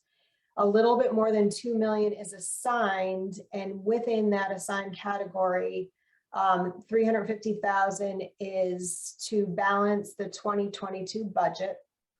And then there's about 1.67 million that represents encumbrances and various other purposes, leaving you with unassigned fund balance of 9.95 million. Next slide. As far as the budget of the town, this schedule presents the original legally adopted budget and then the final budget after any transfers or additional appropriations. That column is compared to the actual results column to get to the variance column. So just kind of going down the slide, you'll see that revenues ended up $548,000 or almost $549,000. Greater than budget. It looks like property taxes and charges for services were major contributors to that overage. And then, like every other municipality in Connecticut and everybody that had money in a savings account, investment income was below budget. As far as expenditures ended up 1.274 under budget, and the major contributors to that amount, I would say, are the public works line item and of 176 and the Board of Ed of 796. So really you had a budget surplus of about 1.822 million. You did, if you keep going down the slide, you did have an appropriation of fund balance that you did not use of about 1.4 million. So the total, if you will, is about 575,000 under budget. Okay, just some other facts I thought you'd be interested in. Property tax collections for 2021 were 98.89%.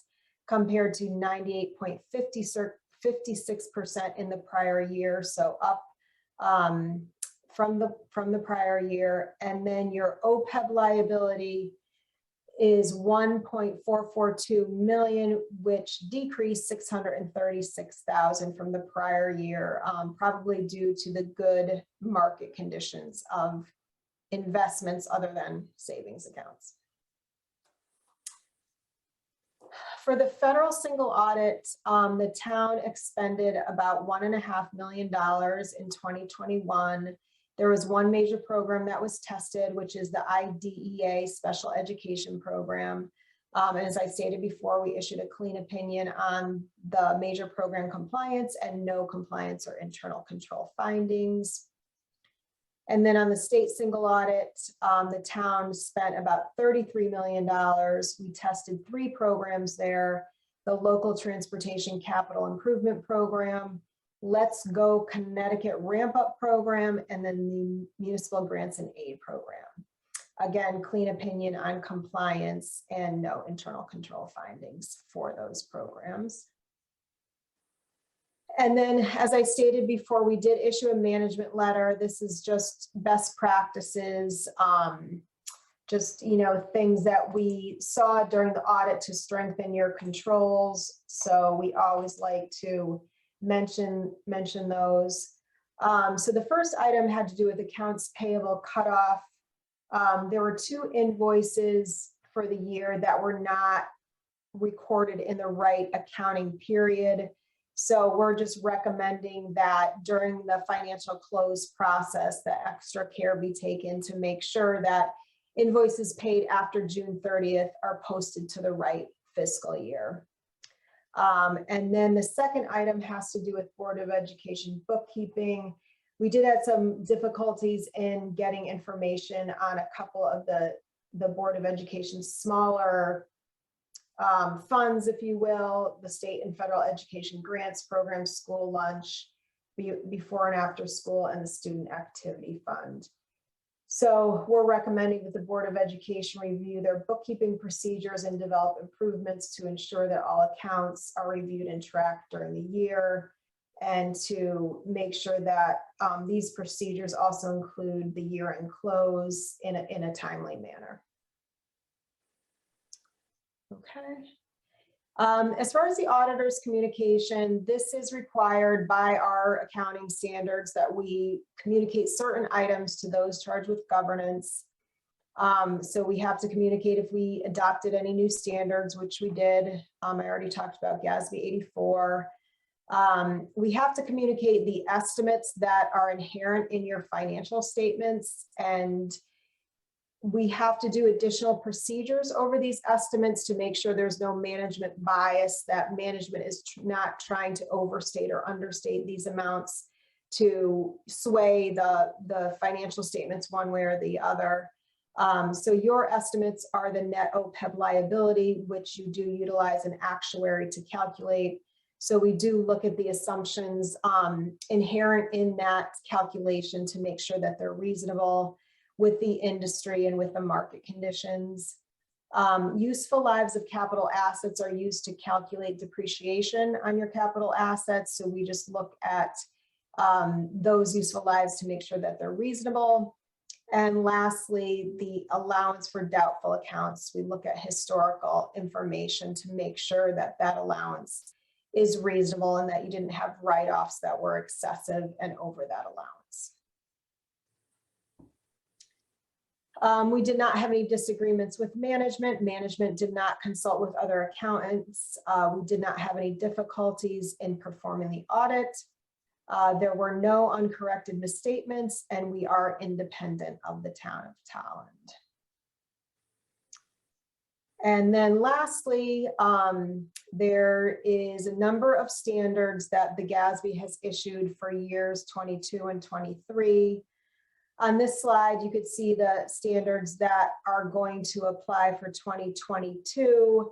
I would say there's only 2 items on here that you should pay attention to. The first one is the lease standard, which is the first one, statement 87. Even the for-profit world is dealing with these too. So this is the standard where all the operating leases have to be brought onto the balance sheet as an asset and a liability. So we will be contacting the finance department shortly to start to inventory those leases and start the process to bring those onto the balance sheet. And then the other item really is just the last one, where we really actually did already implement this because the comprehensive annual financial report name changed to the annual comprehensive financial report because the acronym for the former was a slur in some other cultures, so they changed the name. And then in 2023, the only standard I would say that you have to be concerned about is actually similar to the lease standard. It's the last one on the slide, which is statement 96. So these are any software subscriptions that the town has. I'm sure the town has a lot between all the different departments and the Board of Education and Finance. So same type of treatment where you're going to have to capitalize these arrangements as an asset and a liability.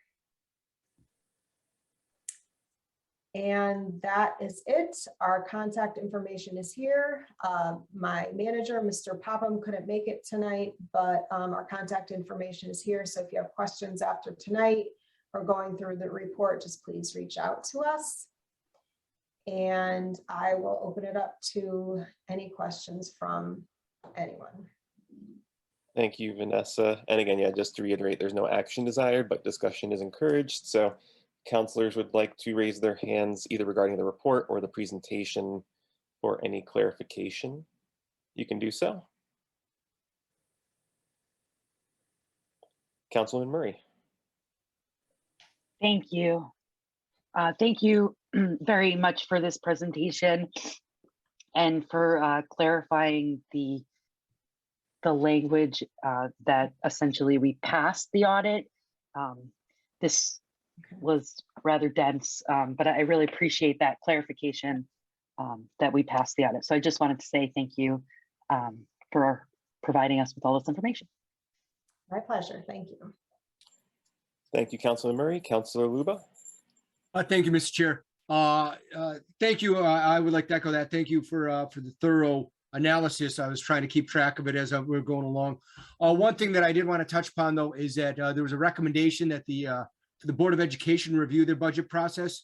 Could you explain that a little bit more? Go a little bit more into depth as far as what some of the recommendations specifically would be?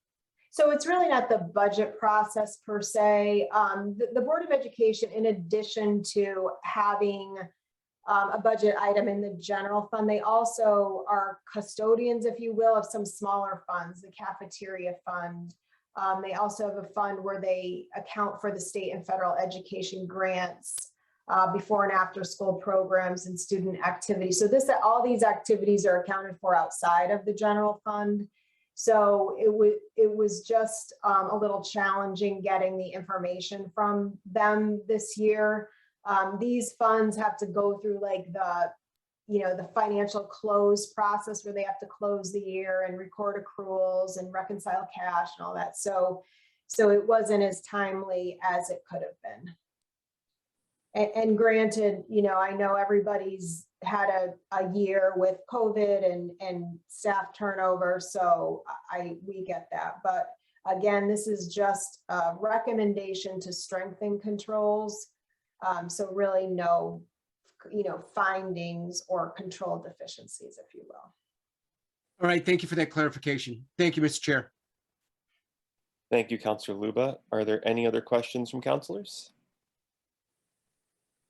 All right, seeing none. Vanessa, we can end your night a little bit early, but thank you again. That was a very thorough presentation and appreciated the report and summaries. Okay, thank you very much. If there's any other questions, let me know. Will do. Yeah, we'll make sure that I believe all the counselors have the presentation and they can email yourself, or was it Michael? My apologies. Michael, yes, correct. Yeah. All right, sounds good. Okay. Thank you. Thanks so much. Good night. All right, moving on to item 8.2, we have appointments to vacancies on various municipal and boards. I believe we have one for the Library Advisory Board, so I would entertain a motion to approve that appointment as laid out in 8.2. Mr. Chair, this is Lou Luba. I'll make that recommendation. And this is Katie Murray, seconded. All right, Councilor Lua made the motion. Katie Murray seconded. Seeing no discussion, we'll do a roll call vote. Vice Chair Regan. Aye. Councilman Udacek. Aye. Councilman Murray. Aye. Councilor Luba. Aye. Councilman Nuccio. Aye. Councilor Khan. Aye. And I am an aye, so that is unanimous. Thank you, everyone.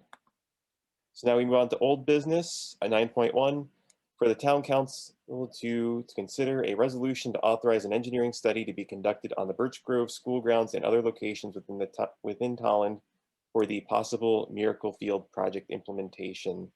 So Lisa, if you want to start with the summary of information that was provided, and then we can open the floor to questions from councilors. This is a continuation from your last meeting, and just a little background is the Miracle Field was presented last year in May of last year, and it's a field that would help the accessible needs of some of our children in town to be able to play on those fields. The Leibowitz and the Miracle, the Miracle Field people from Northern Connecticut approached us and wanted to build a field in the town of Tolland. The site that they would prefer it on is at the Birch Grove School because of the base that's already there. There's no need to remove trees and things like that, and the cost involved would be reasonable. The Leibowitz have been, or the Miracle Field Group has been raising funds for this project. They'd like to be able to move forward. At the last meeting, the council also had some concerns about displacing maybe other teams such as soccer, lacrosse. With this new field being built, it would reduce the number of fields there from 4 to 2, I think it is. And then there would be the addition of the Birch Grove, the Miracle Field. So going back and forth and working with Mr. and Mrs. Leibowitz, we tried to come together with an idea of how we could address all the concerns that were brought up at the last council meeting. The original intent was for them to do a study to make sure that the Birch Grove would be sufficient and be able to move forward. They have agreed to go forward with a study that we would all have input into developing what the content of this study would be. Now, in tonight's agenda packet, I included a draft proposal from the town engineer. This in no way is any sort of a final document. He was just trying to throw some ideas out that he had into a document, but certainly the Miracle Field Group would have to be involved. The town council would have to be involved. Staff could also provide input to what this study would include. But the idea of it is to not only look at the Birch Grove facility, but maybe look at other locations within the town that may either be feasible for Birch Grove or for any of the displaced teams. It would just be a comprehensive study to look at that and whatever else that you would like to include. Now, the initial quote that I received was $11,330. When the Leibowitz were discussing this program, the study, they had been told it would be between $2,500 and $5,000, I think was the number. And they were willing to front the funds for the Birch Grove Field concerns. At this time, they will go up to $6,000 to do the study that will include everything.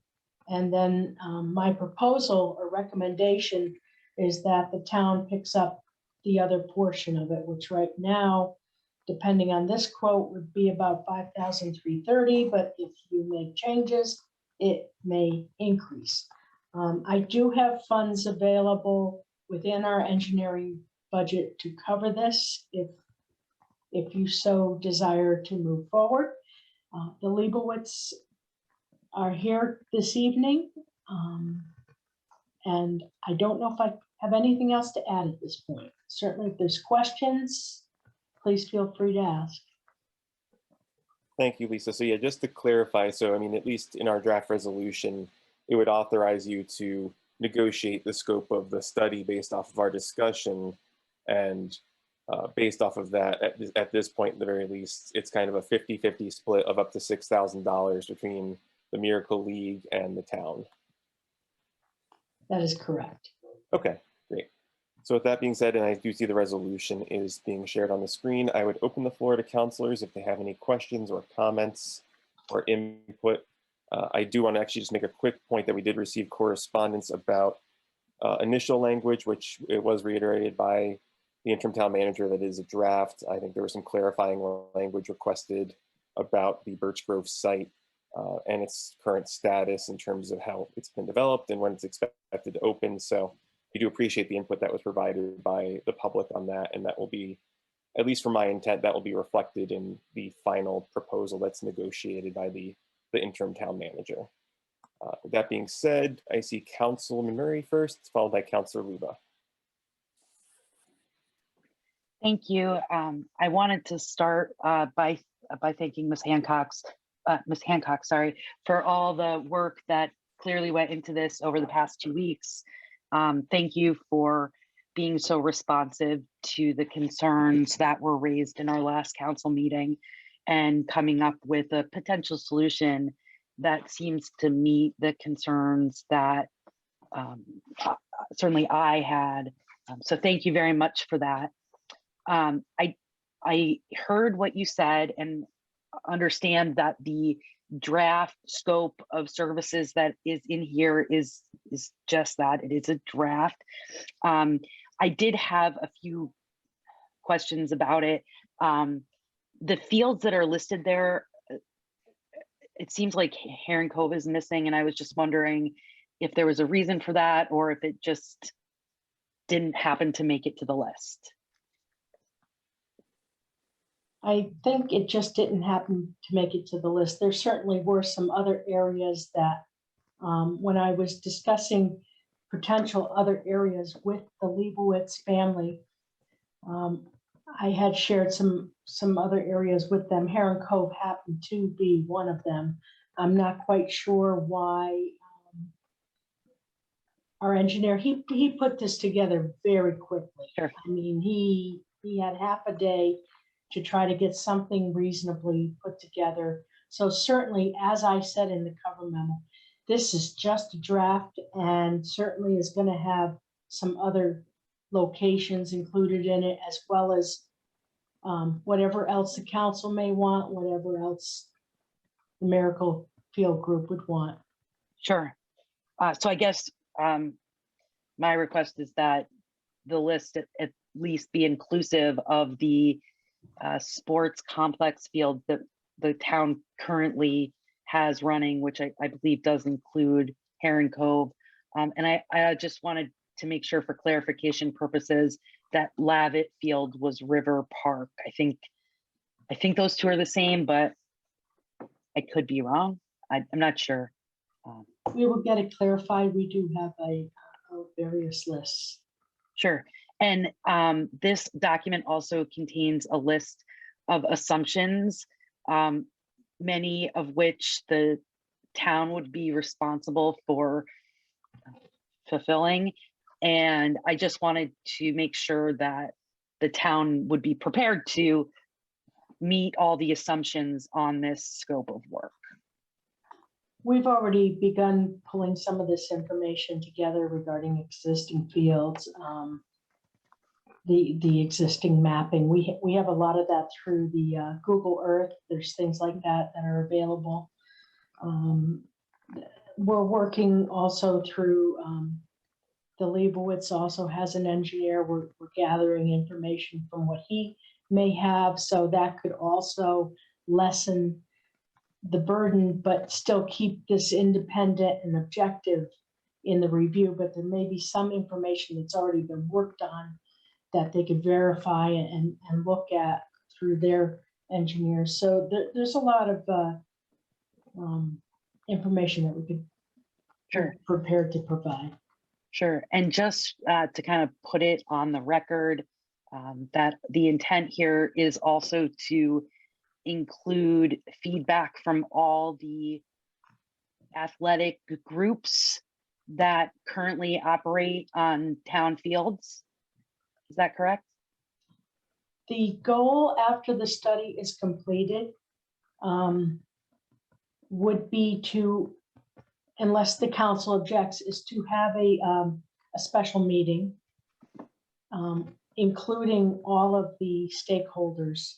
That would be the different teams, the Miracle Group, the town council, of course, the Board of Education, And that way, any sort of concerns at that point can be brought up, depending on what the results of the study are and which direction things may seem to be heading in. I know the Board of Education has some concerns, but until we know for sure what's happening, those can't be addressed. But there's a lot of things that have to be put in place before this project can move forward. And the first step would be to complete this study. And then we can go from there regarding other legal issues that will have to be addressed. Okay, thank you. And I appreciate that. I think my question is actually about earlier on in the process. The first sentence on this scope of services says that there will be a meeting to review the town athletic programs and needs. And in part of those review of the programs and needs, that will include all the current athletic organizations that use town fields right now, right? Right, that would, Bruce, our recreation director, is in sync with the use of the fields on a recreational basis, and the superintendent or his designee Sure. is aware of the requirements for the school. Great. School use. So they would work together. I'm sure there would be reaching out to the various teams if there's any sort of questions, but they will, they know how many fields are needed, when they're needed, things like that. Great. Thank you very much. I appreciate you clarifying that for me. Okay. All right, thank you, Councilman Murray. So Councilor Luba, pardon me, followed by Vice Chair Regan. Thank you, Mr. Chair. Just a few questions and a few comments regarding this directed through you, Mr. Chair, to Ms. Hancock. Is one of the things that it has under the proposed, again, the proposed scope of services, or proposal for services, is the PDF of athletic field evaluation report, up to 3 possible locations for displaced fields. So that's just, that it's just going to, I guess what is going to be just one recommendation for where the field should be, and 3 other recommendations for the for where the other fields could be moved if there's going to be displacing a field, or is it going to be 3 locations for up to for the Miracle Field combined in one overall concept plan? Because I think it's something where that the concern that I have again is that that we are focusing solely on Birch Grove, and I want to make it clear that I am full support of this of the field. I've said this a number of times, but I don't want to be tied specifically down to just to Birch Grove, and I'd like to be to have all the potential fields examined, so that if it's something that we're down the road, say if a field other than Birch Grove may meet the requirements for the Miracle Field, but it will require additional funding that maybe we could possibly obtain grants, or we could use ARPA funding under some of the provisions of the ARPA funding to offset some of those costs. Because I know one of the things that the Leibowitzes has said is that the reason why they were looking at Birch Grove is because of the cost savings. Well, if it's something that if we identified someplace else and that we could find someplace where, rather than having outlets that could be available for lighting or available for bathrooms or available for other things, that if we already have it set in a certain place and that it's available, we just need to level the field better, and we need to prepare the field better, then that could be a possibility of of us using other funds to get that accomplished. I'd like to see the scope of up to 3 proposals presented for where the field could be, as well as 3 proposals for the displaced fields. I guess that's my main concern about it. And then the other issue here that I had here is, let's see, is again that I guess that again, coming in from a legal perspective, not that I want to throw any problems into this, but I'm always hesitant on going forward with any type of agreement without actually seeing what the terms of the agreement are. What I want to make sure is that the town is not obligated in any way, even by doing the study, that we're agreeing to the study and only the study, and that there's no obligation to go forward with it if at some point in time that after a discussion and a public hearing on the issue, that we decide this is not something that we want to go forward with, not saying that I foresee that happening, but that I don't want us to be tied simply by signing this, by agreeing to a engineering study, that we are tied to and obligated to going forward with any type of project. So those are my two main concerns. And Ms. Hancock, I don't know if that's through you, Mr. Chair, again, if Ms. Hancock could address those and just so it's clear on the record, because I think I've made it very clear on all my other comments before of my concerns regarding going forward with this, as far as without having basically a set contract to be proposed for the town council to take a look at and agree to, since in every other time that we've dealt with any type of allocation of town property or a use of town property, that we have a contract before us to consider before we go forward with any type of study or anything else. That's how it's traditionally been. And so now we're pretty much way out of our swim lane as far as how we've normally dealt with this, at least in my past term when we've dealt with some of the other properties. So I don't know, through you, Mr. Chair, if that's something that Ms. Hancock could address. Yeah, Lisa, Okay. go ahead. All right, thank you. Just to clarify, a lot of work really went into this resolution to address that exact concern that you have. Number one, in the first part of here, this does not commit to say that you will definitely be moving forward with any project or designating any sort of property. The way we wrote it is the town council approves an engineering study to be conducted for the Miracle Field to identify an existing open site that satisfies the needs of the overall Tolland recreation community as determined by the town council. So it's in your hands as to how you're going to move forward with what this is. Now, I understand with certain limitations right now that you do support the idea. I'm not saying that, but you have concerns. You have legal concerns. You want to make sure that there's a lot of I's dotted, T's crossed. The second part of this particular resolution authorizes me to negotiate the scope of the contract, work back and forth, but it requires the input of the town council to make sure whatever language you want in this contract is included. So the goal is for me to try to get some initial input from all of you for what you would like to see, which you just shared some, but I think it would be very helpful if maybe by the end of this week might be too quick for you to get it to me, but if you do have any specific input that you would like to see in this engineering study, I'd appreciate you sending it to me so I can build it into a draft proposal for the engineer. I would be doing the same with the Miracle Field group to put it together. Then once we have a draft document, then bringing it back to both parties to review and work out the details together.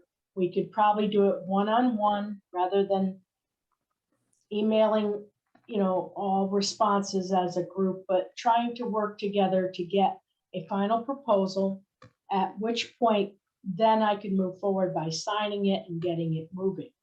But certainly would be with everybody's input without having to come back to council meetings and hashing it all out. But we get the input in there that everyone can agree on. It would be shared with everybody.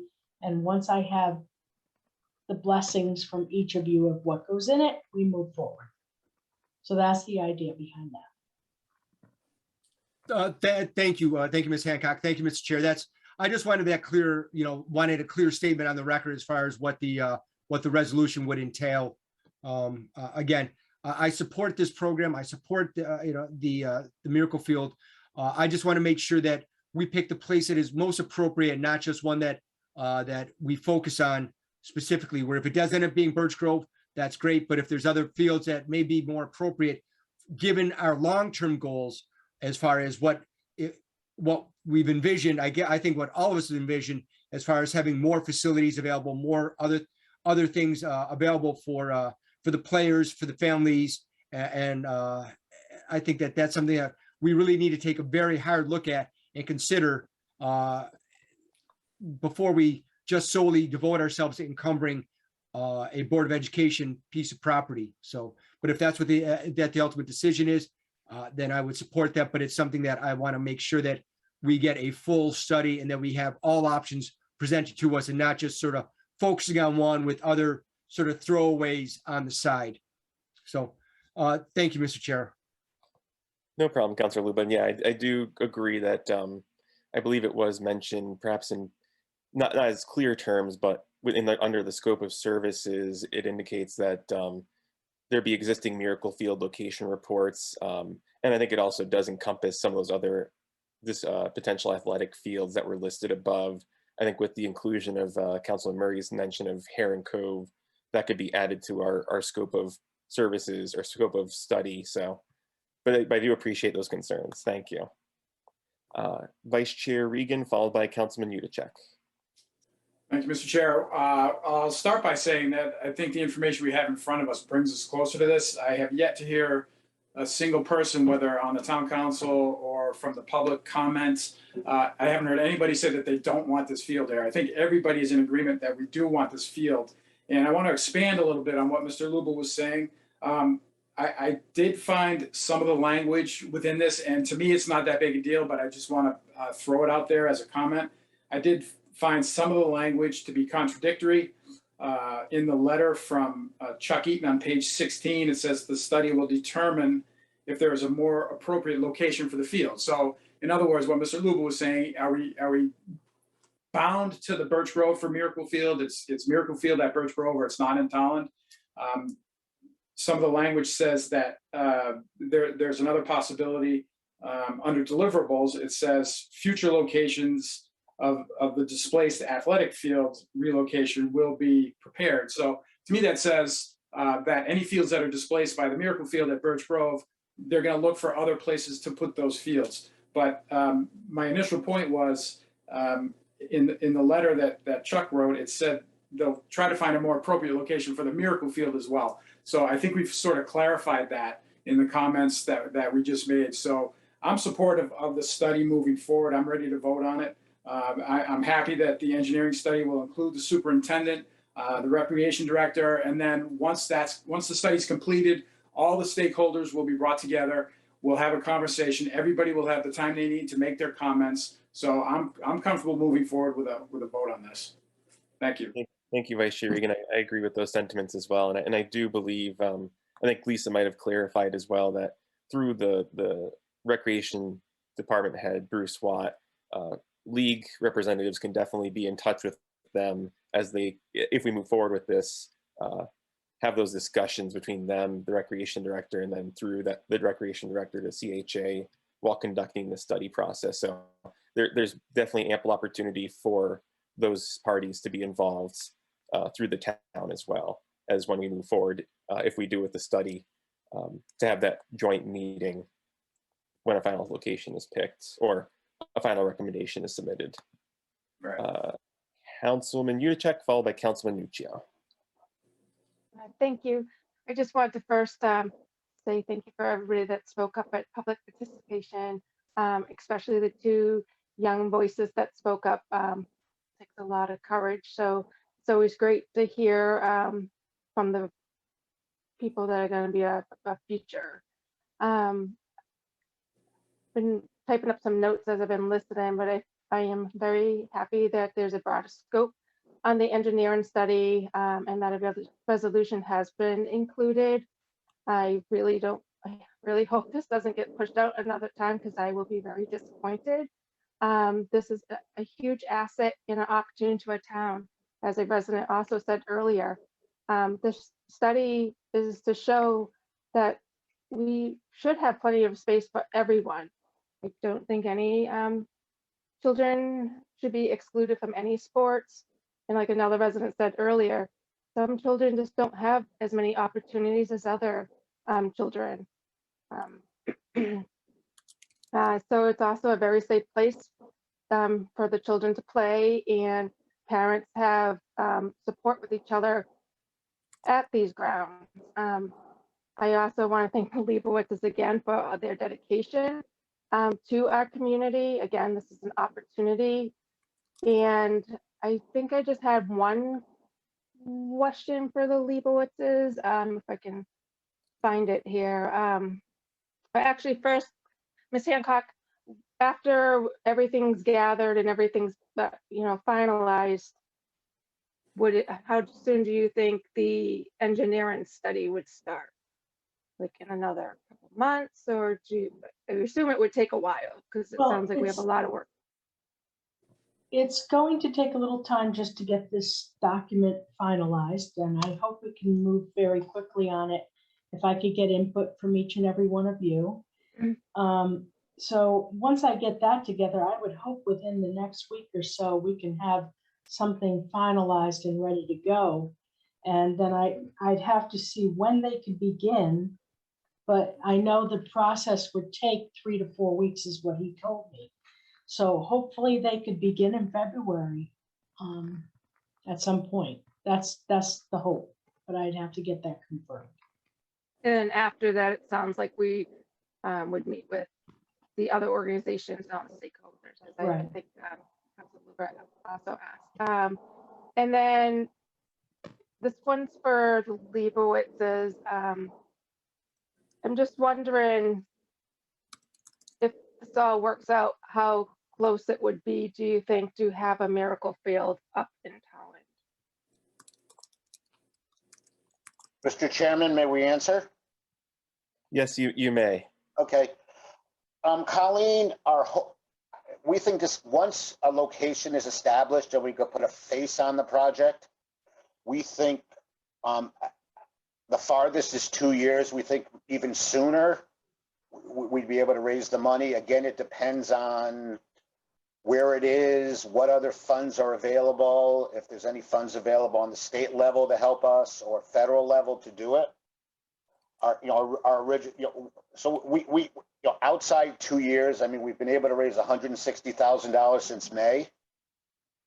And, getting the town rallying behind it obviously will help us, with our events and everything else. But, we've held off going to major donors until we had a location. But once the engineering study's done and the location's established and we can put a face where it's going to go, we're going to approach a bunch of major organizations and write a bunch of grants. We got a lot of information from Congressman Courtney's office regarding local foundations and grants that would be available to us. So we're hoping within a couple of years we'd have all the money raised, but hopefully sooner than that. Okay, that's what I figured. So there's also a good amount of time, although it'll go quick. And I do think it was also pretty impressive that there was someone from the Yard Goats speaking on behalf of the Miracle Field. And I think that's all I have for now. Thank you. Thank you, Councilman Yudichak. Councilman Minuccio. Thank you. I just want to say that I'm happy with where we're at with this. I think we can definitely come to an agreement and find a location for this, and also handle the other kids who will be displaced or maybe not, or however it ends up working. I definitely want to see this in town, willing to keep working to get it there. And also just to make sure that everybody has a place to play. So I'm happy with this agreement as we see it now. And I think it's a good investment for the town to look at the fields and figure out what we can do to try to make this happen. So thank you to everybody who's involved. Thank you, Councilman Minuccio. I know it doesn't explicitly state Kevin's court, but maybe we'll get back to that eventually. I remember you being very excited about Kevin's. I've actually already reached out to Rick too, to talk to Rick about Kevin's field here in Tolland. So no, that's great. The guy who runs it. So I happen to know him quite well. Great. Thank you, Councilman Minuccio. Councilor Khan? I would like to thanks for all the councilmen that they agreed on this, and we love to see it in town, and whatever we can do, and we should do it. Thank you. All right, thank you, Councillor Khan. If I'm not seeing any other discussion, then I would entertain a motion to approve the draft resolution as outlined in 9.1. Mr. Chair, this is Lulu. I'll make that motion. Councillor Lua makes the I'll motion. second. Seconded by Councilman Nuccio. All right. Seeing no other discussion, we will do a roll call vote. Vice Chair Regan. Aye. Councilman Udacek. Aye. Councilman Murray. Aye. Councillor Luba. Aye. Councilman Nuccio. Aye. Councillor Khan. Aye. And I'm an aye, so that is unanimous. So Lisa, go forth, begin negotiating, and we'll keep eyes on our emails for a final document. Okay, thank you, Mr. Chair and the rest of the council. I really appreciate us trying to get this to move along. I would appreciate if by any chance possible, if you have any input you would like to share with this contract by the end of this week would be wonderful. If you can't, just send me a note as to when you think you might be able to get something to me so I can incorporate it and share it back with you. With any communication, if I send it to you as a group, however, please respond only to me because I don't want it to turn into a council meeting. So I just would like you to respond directly to me and we can try to get this worked out quickly. Thank you. Thank you, Lisa, and thank you. I just want to make a note to thank you for your diligence on this. I know it was a very busy weekend to get through the process of calling back and forth and the expeditiousness of Chuck providing the information as well. So I'll always recommend if you BCC us, that's the easiest way that we can only reply to you. That's just my only recommendation in terms of communicating with the council. That's the best way to help us avoid replying all and potentially creating an illegal meeting. So with that being said, 9.1 has moved on. So we are on item number 10, report of the interim town manager. You haven't heard enough of me tonight, huh? Okay, I just have a couple of things. We have made an offer to a grant manager, project administrator position. This individual, I don't want to give any names yet because I'm not sure where they're at with their side of things, but hopefully we'll have a starting date sometime in February. And unless their current boss does something else to keep them. So let's hope that doesn't happen. Let's see, the other thing I wanted to mention was the joint, I sent you out an email earlier today regarding the Planning and Zoning Commission would like to have a joint meeting with the town council. I sent out a couple of dates for either March 30th or the 31st. March 29th is a budget meeting and we will be very busy through March at various budget meetings. So it's up to you if you'd rather have it in April, just give me some alternate dates. I could try to work with the Planning and Zoning Commission, or if one of those two dates work for you, let me know. So just respond to that email, please, and we'll try to go from there. The joint meeting is in regard to that trust regarding the regulation that they had put in place, and they'd like to have a discussion about that. The last thing I have is that we did recently have a request from a citizen, I think it was shared through Steve, I think, or one of you, regarding having a mobile van vaccination clinic for the pediatric vaccinations for the COVID immunization. So currently we're working on that process. The earliest dates we were able to get something to happen with the Griffin Health vac van is February 27th and March 20th from 11 to 4 on both of those days for ages 5 to 11. We will be holding it over at the Recreation Center. And the capacity for each of those days is 100 children that can attend. So we will be getting information out to the public once everything is totally firmed up, but that's the tentative information we have right now. And I give credit to Chief Lytle for really working hard to try to make that happen, working along with Rob Miller from the Health District. So we have that. Regarding additional masks or test kits, at this time, we will not be doing a distribution to the public as we've done with the last two. But there were some specific guidelines that came down from the state to try to work with certain disabled people, immunocompromised, various different individuals. There's a whole list of them.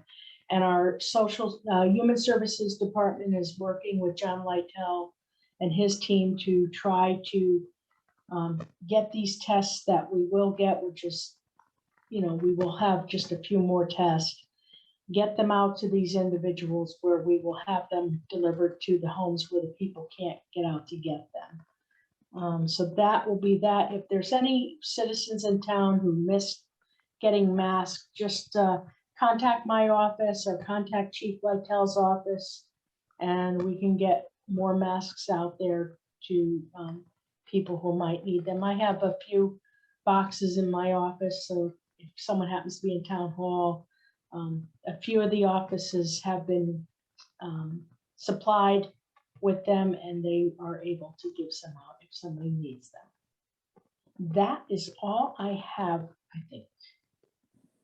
No, thank you, Lisa. I just wanted to clarify, what were the dates, the tentative dates for the potential clinic at the rec center?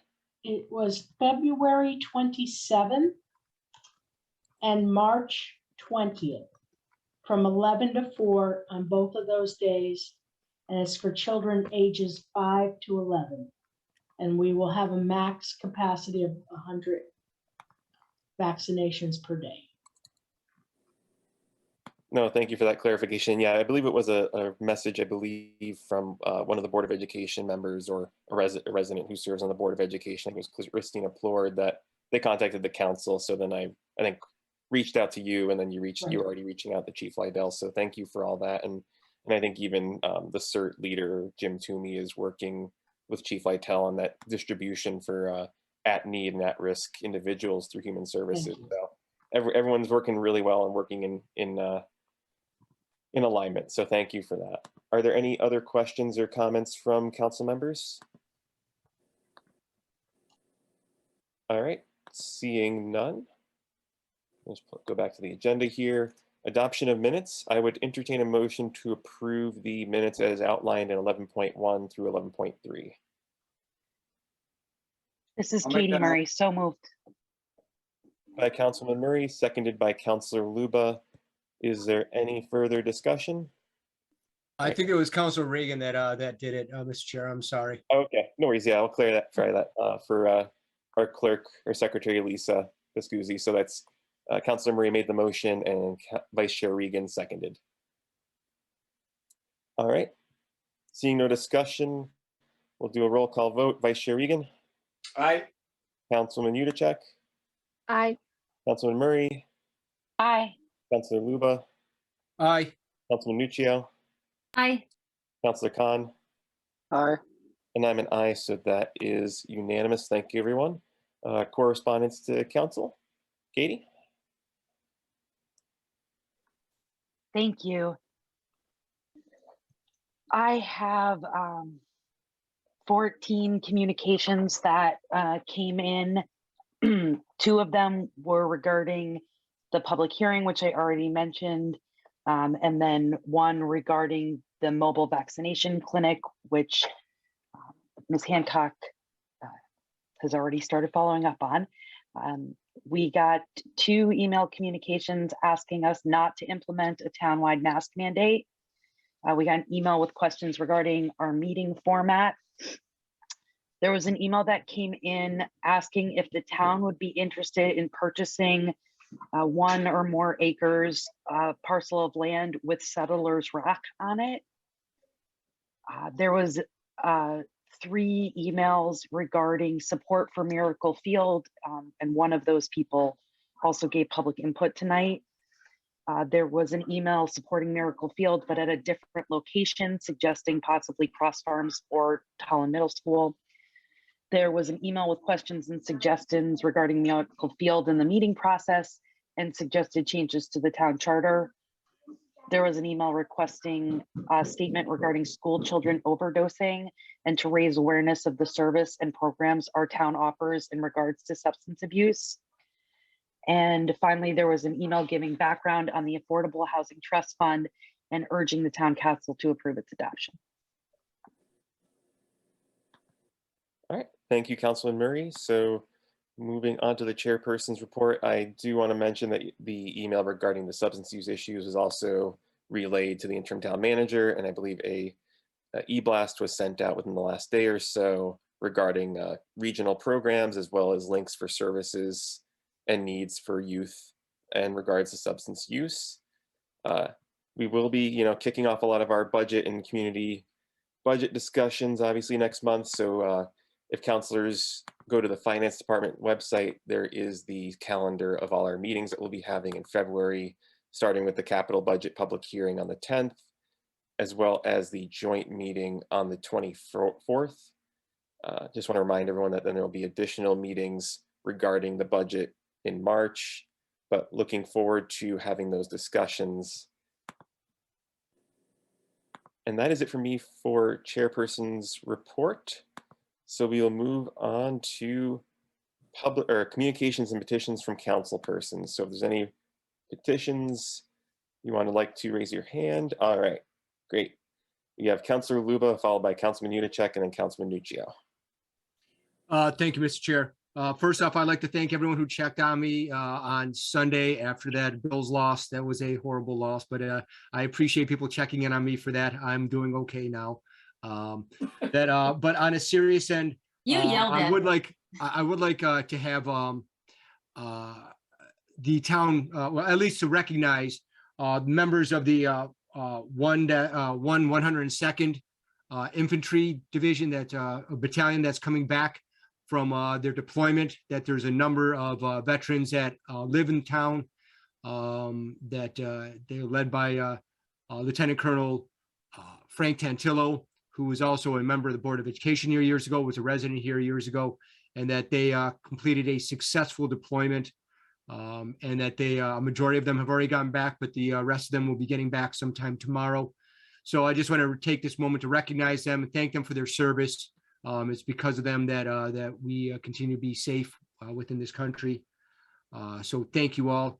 And then lastly, Mr. Chair, I will be asking, or I am asking, that the town council take up the issue of ending this the emergency declaration. That I know this is something that's been discussed over the past months. I know, Mr. Chair, that you've brought it up and that other members have brought it up throughout our discussions within the town council. I would make a formal request that this be added to the agenda at some point so that we can address this. And I will be making this on a monthly basis until this issue is actually addressed. I think it's something that while we are still feeling the effects of COVID and the various variations that are coming through, that based upon even the experts within CDC and the World Health Organization are even stating now that this is something where we are now approaching the endemic stage and that we need to find ways to live with this. And I think that this is the way that we can start doing this. I know that Ms. Hancock has mentioned that there's been concerns regarding ending it at this point because of possibilities of additional funding coming forward, but I don't see that happening. And this is something that I think that we need to address. So that is my request, Mr. Chair, that be added to an agenda at some point. Thank you all. And I appreciate the time, Mr. Chair. Thank you. No, thank you, Councilor Luba. Councilman Yudichak, followed by Councilman Nuccio. Thank you. I just wanted to follow up on one of the emails we received earlier about the mental health, and I just want to just say thank you and appreciate the town for sending out something to all residents with those links, and I just want to say thank you for that. Thank you, Councilman Yudichak. And just a quick point and note to all councilors, I am taking down notes for the request. So if I don't respond saying if we're going to do something or not do it, it's not me ignoring your requests. I'm dutifully writing those down to review with the vice chair and interim town manager. So with that being said, Councilman Nuccio. Sorry. I first off would like to second Lou's request for the removal of the emergency declaration. I agree with him. We should do that as soon as we can. And secondly, I want to also welcome back the 102nd. My brother is was a member of the 102nd. So, you know, always like to see them coming home safely. I have several things that I had on a list of stuff that I'm hoping we can get on some agendas. One is an item we were going back and forth on, but never got resolution to, which was being able to display the children's artwork in council chambers. It got really convoluted and turned into like something that was going to cost a lot of money. And how are we looking at this and that? Honestly, I think we accomplished this with a cork board on the back of the council wall and mounted art.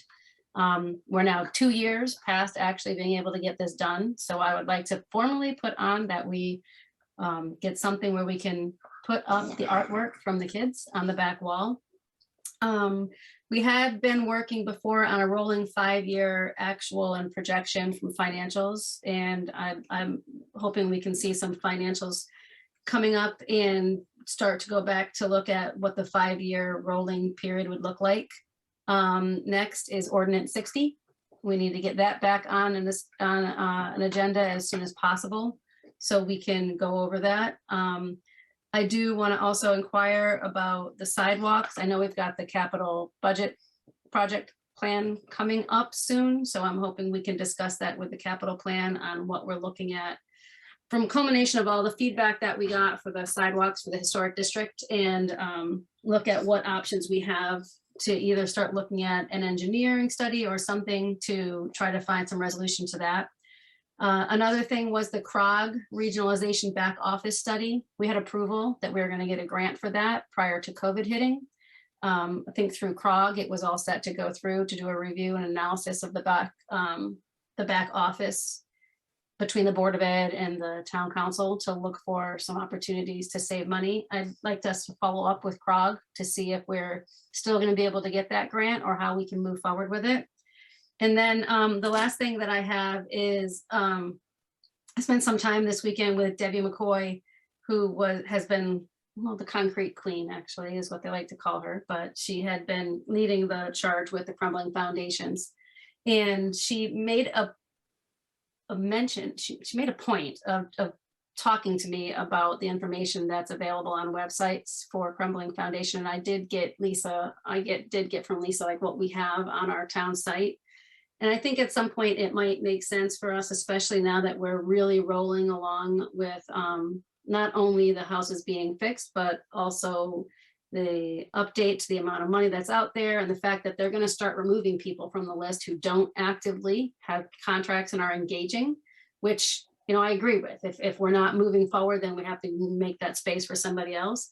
I think we should look at what we have out there for the resources and make sure that everything is kind of all in one area, what you need to do to apply, like the $45 connection fee for public water, all these other little things that come up that people might not know about. I think the more helpful we can be to our residents with that, better. So I would like to kind of maybe have a discussion of what we can do to improve the information that's out there for Crumbling Foundations. And I had something else, but I don't remember what it is, and I can't find my note on it. So we're going to end it there for the night because I have a headache. So we're good. No worries, Councilman Nuccio. I wrote down the full list, and if you want to email me a little bit further about the CROG request, I know I'm on for a policy board meeting with them tomorrow, so I can reach out to Laura and their office about providing any clarifying information regarding that topic. Yep, I can send you something. Great, thank you. Councilman Murray. Thank you. I wanted to thank Mike Wilkinson for responding to my request from 2 weeks ago with an update on the town manager search. I appreciate the information on how that is moving forward, and I look forward to that process. Right, thank you, Councilman Murray, and that's actually a good point. I did not mention that my chairperson's report is we did receive a draft to council members of the brochure and profile. I know a few council members have already submitted feedback for a final draft, so I believe we were anticipating trying to get any feedback for that draft brochure by the end of the week, with the hope that either next week or prior to our first regular meeting of the month in February, we could hold an executive session to finalize that document and continue to get that ball rolling for placing the ad and officially advertising the position. So I'd say keep your eyes out for an email potentially for a 15 to 30-minute executive session prior to our first February meeting. With that being said, that is my communication. So we will move over to item 15, public list of participation on any subject within the jurisdiction of the town council with a 3-minute limit. If you're on Zoom, you hit the raise hand function. Otherwise, if you're on a mobile device, hit *9. And of course, as always, if you can state your name and address before you begin. Dave Garrett. Thank you again, Mr. Chairman. David Garrett, 23 Verdansky Lane, also president of Tolland Soccer Club. First of all, I want to thank you. I think the resolution that was passed tonight unanimously certainly puts us in the right direction of trying to figure out how to get this done. So I applaud you for that. And second, I would ask that as you negotiate the details of the agreement with Mr. Eaton, that you seriously consider assessing, as I mentioned earlier, the handicap accessibility of all of our town athletic and recreation facilities. I think that is long overdue. And I think this is a great opportunity to understand that and hopefully resolve some of the challenges that we have at our wonderful fields in town. Thank you. Thank you, Dave. Are there any other residents? All right, seeing none. This is much more judicious than our last meeting. So I would entertain a motion to adjourn at 9:38 p.m. So moved. So moved by Vice Chair Regan. Is there a second? Second. Seconded by Councilman Nuccio. Is there any further discussion on Councilman Murray? Did you want to make a comment? You want to extend the meeting a little bit more? No. All right. With that being said, I'll do a roll call vote. Vice Chair Regan. Aye. Councilman Udacek. Aye.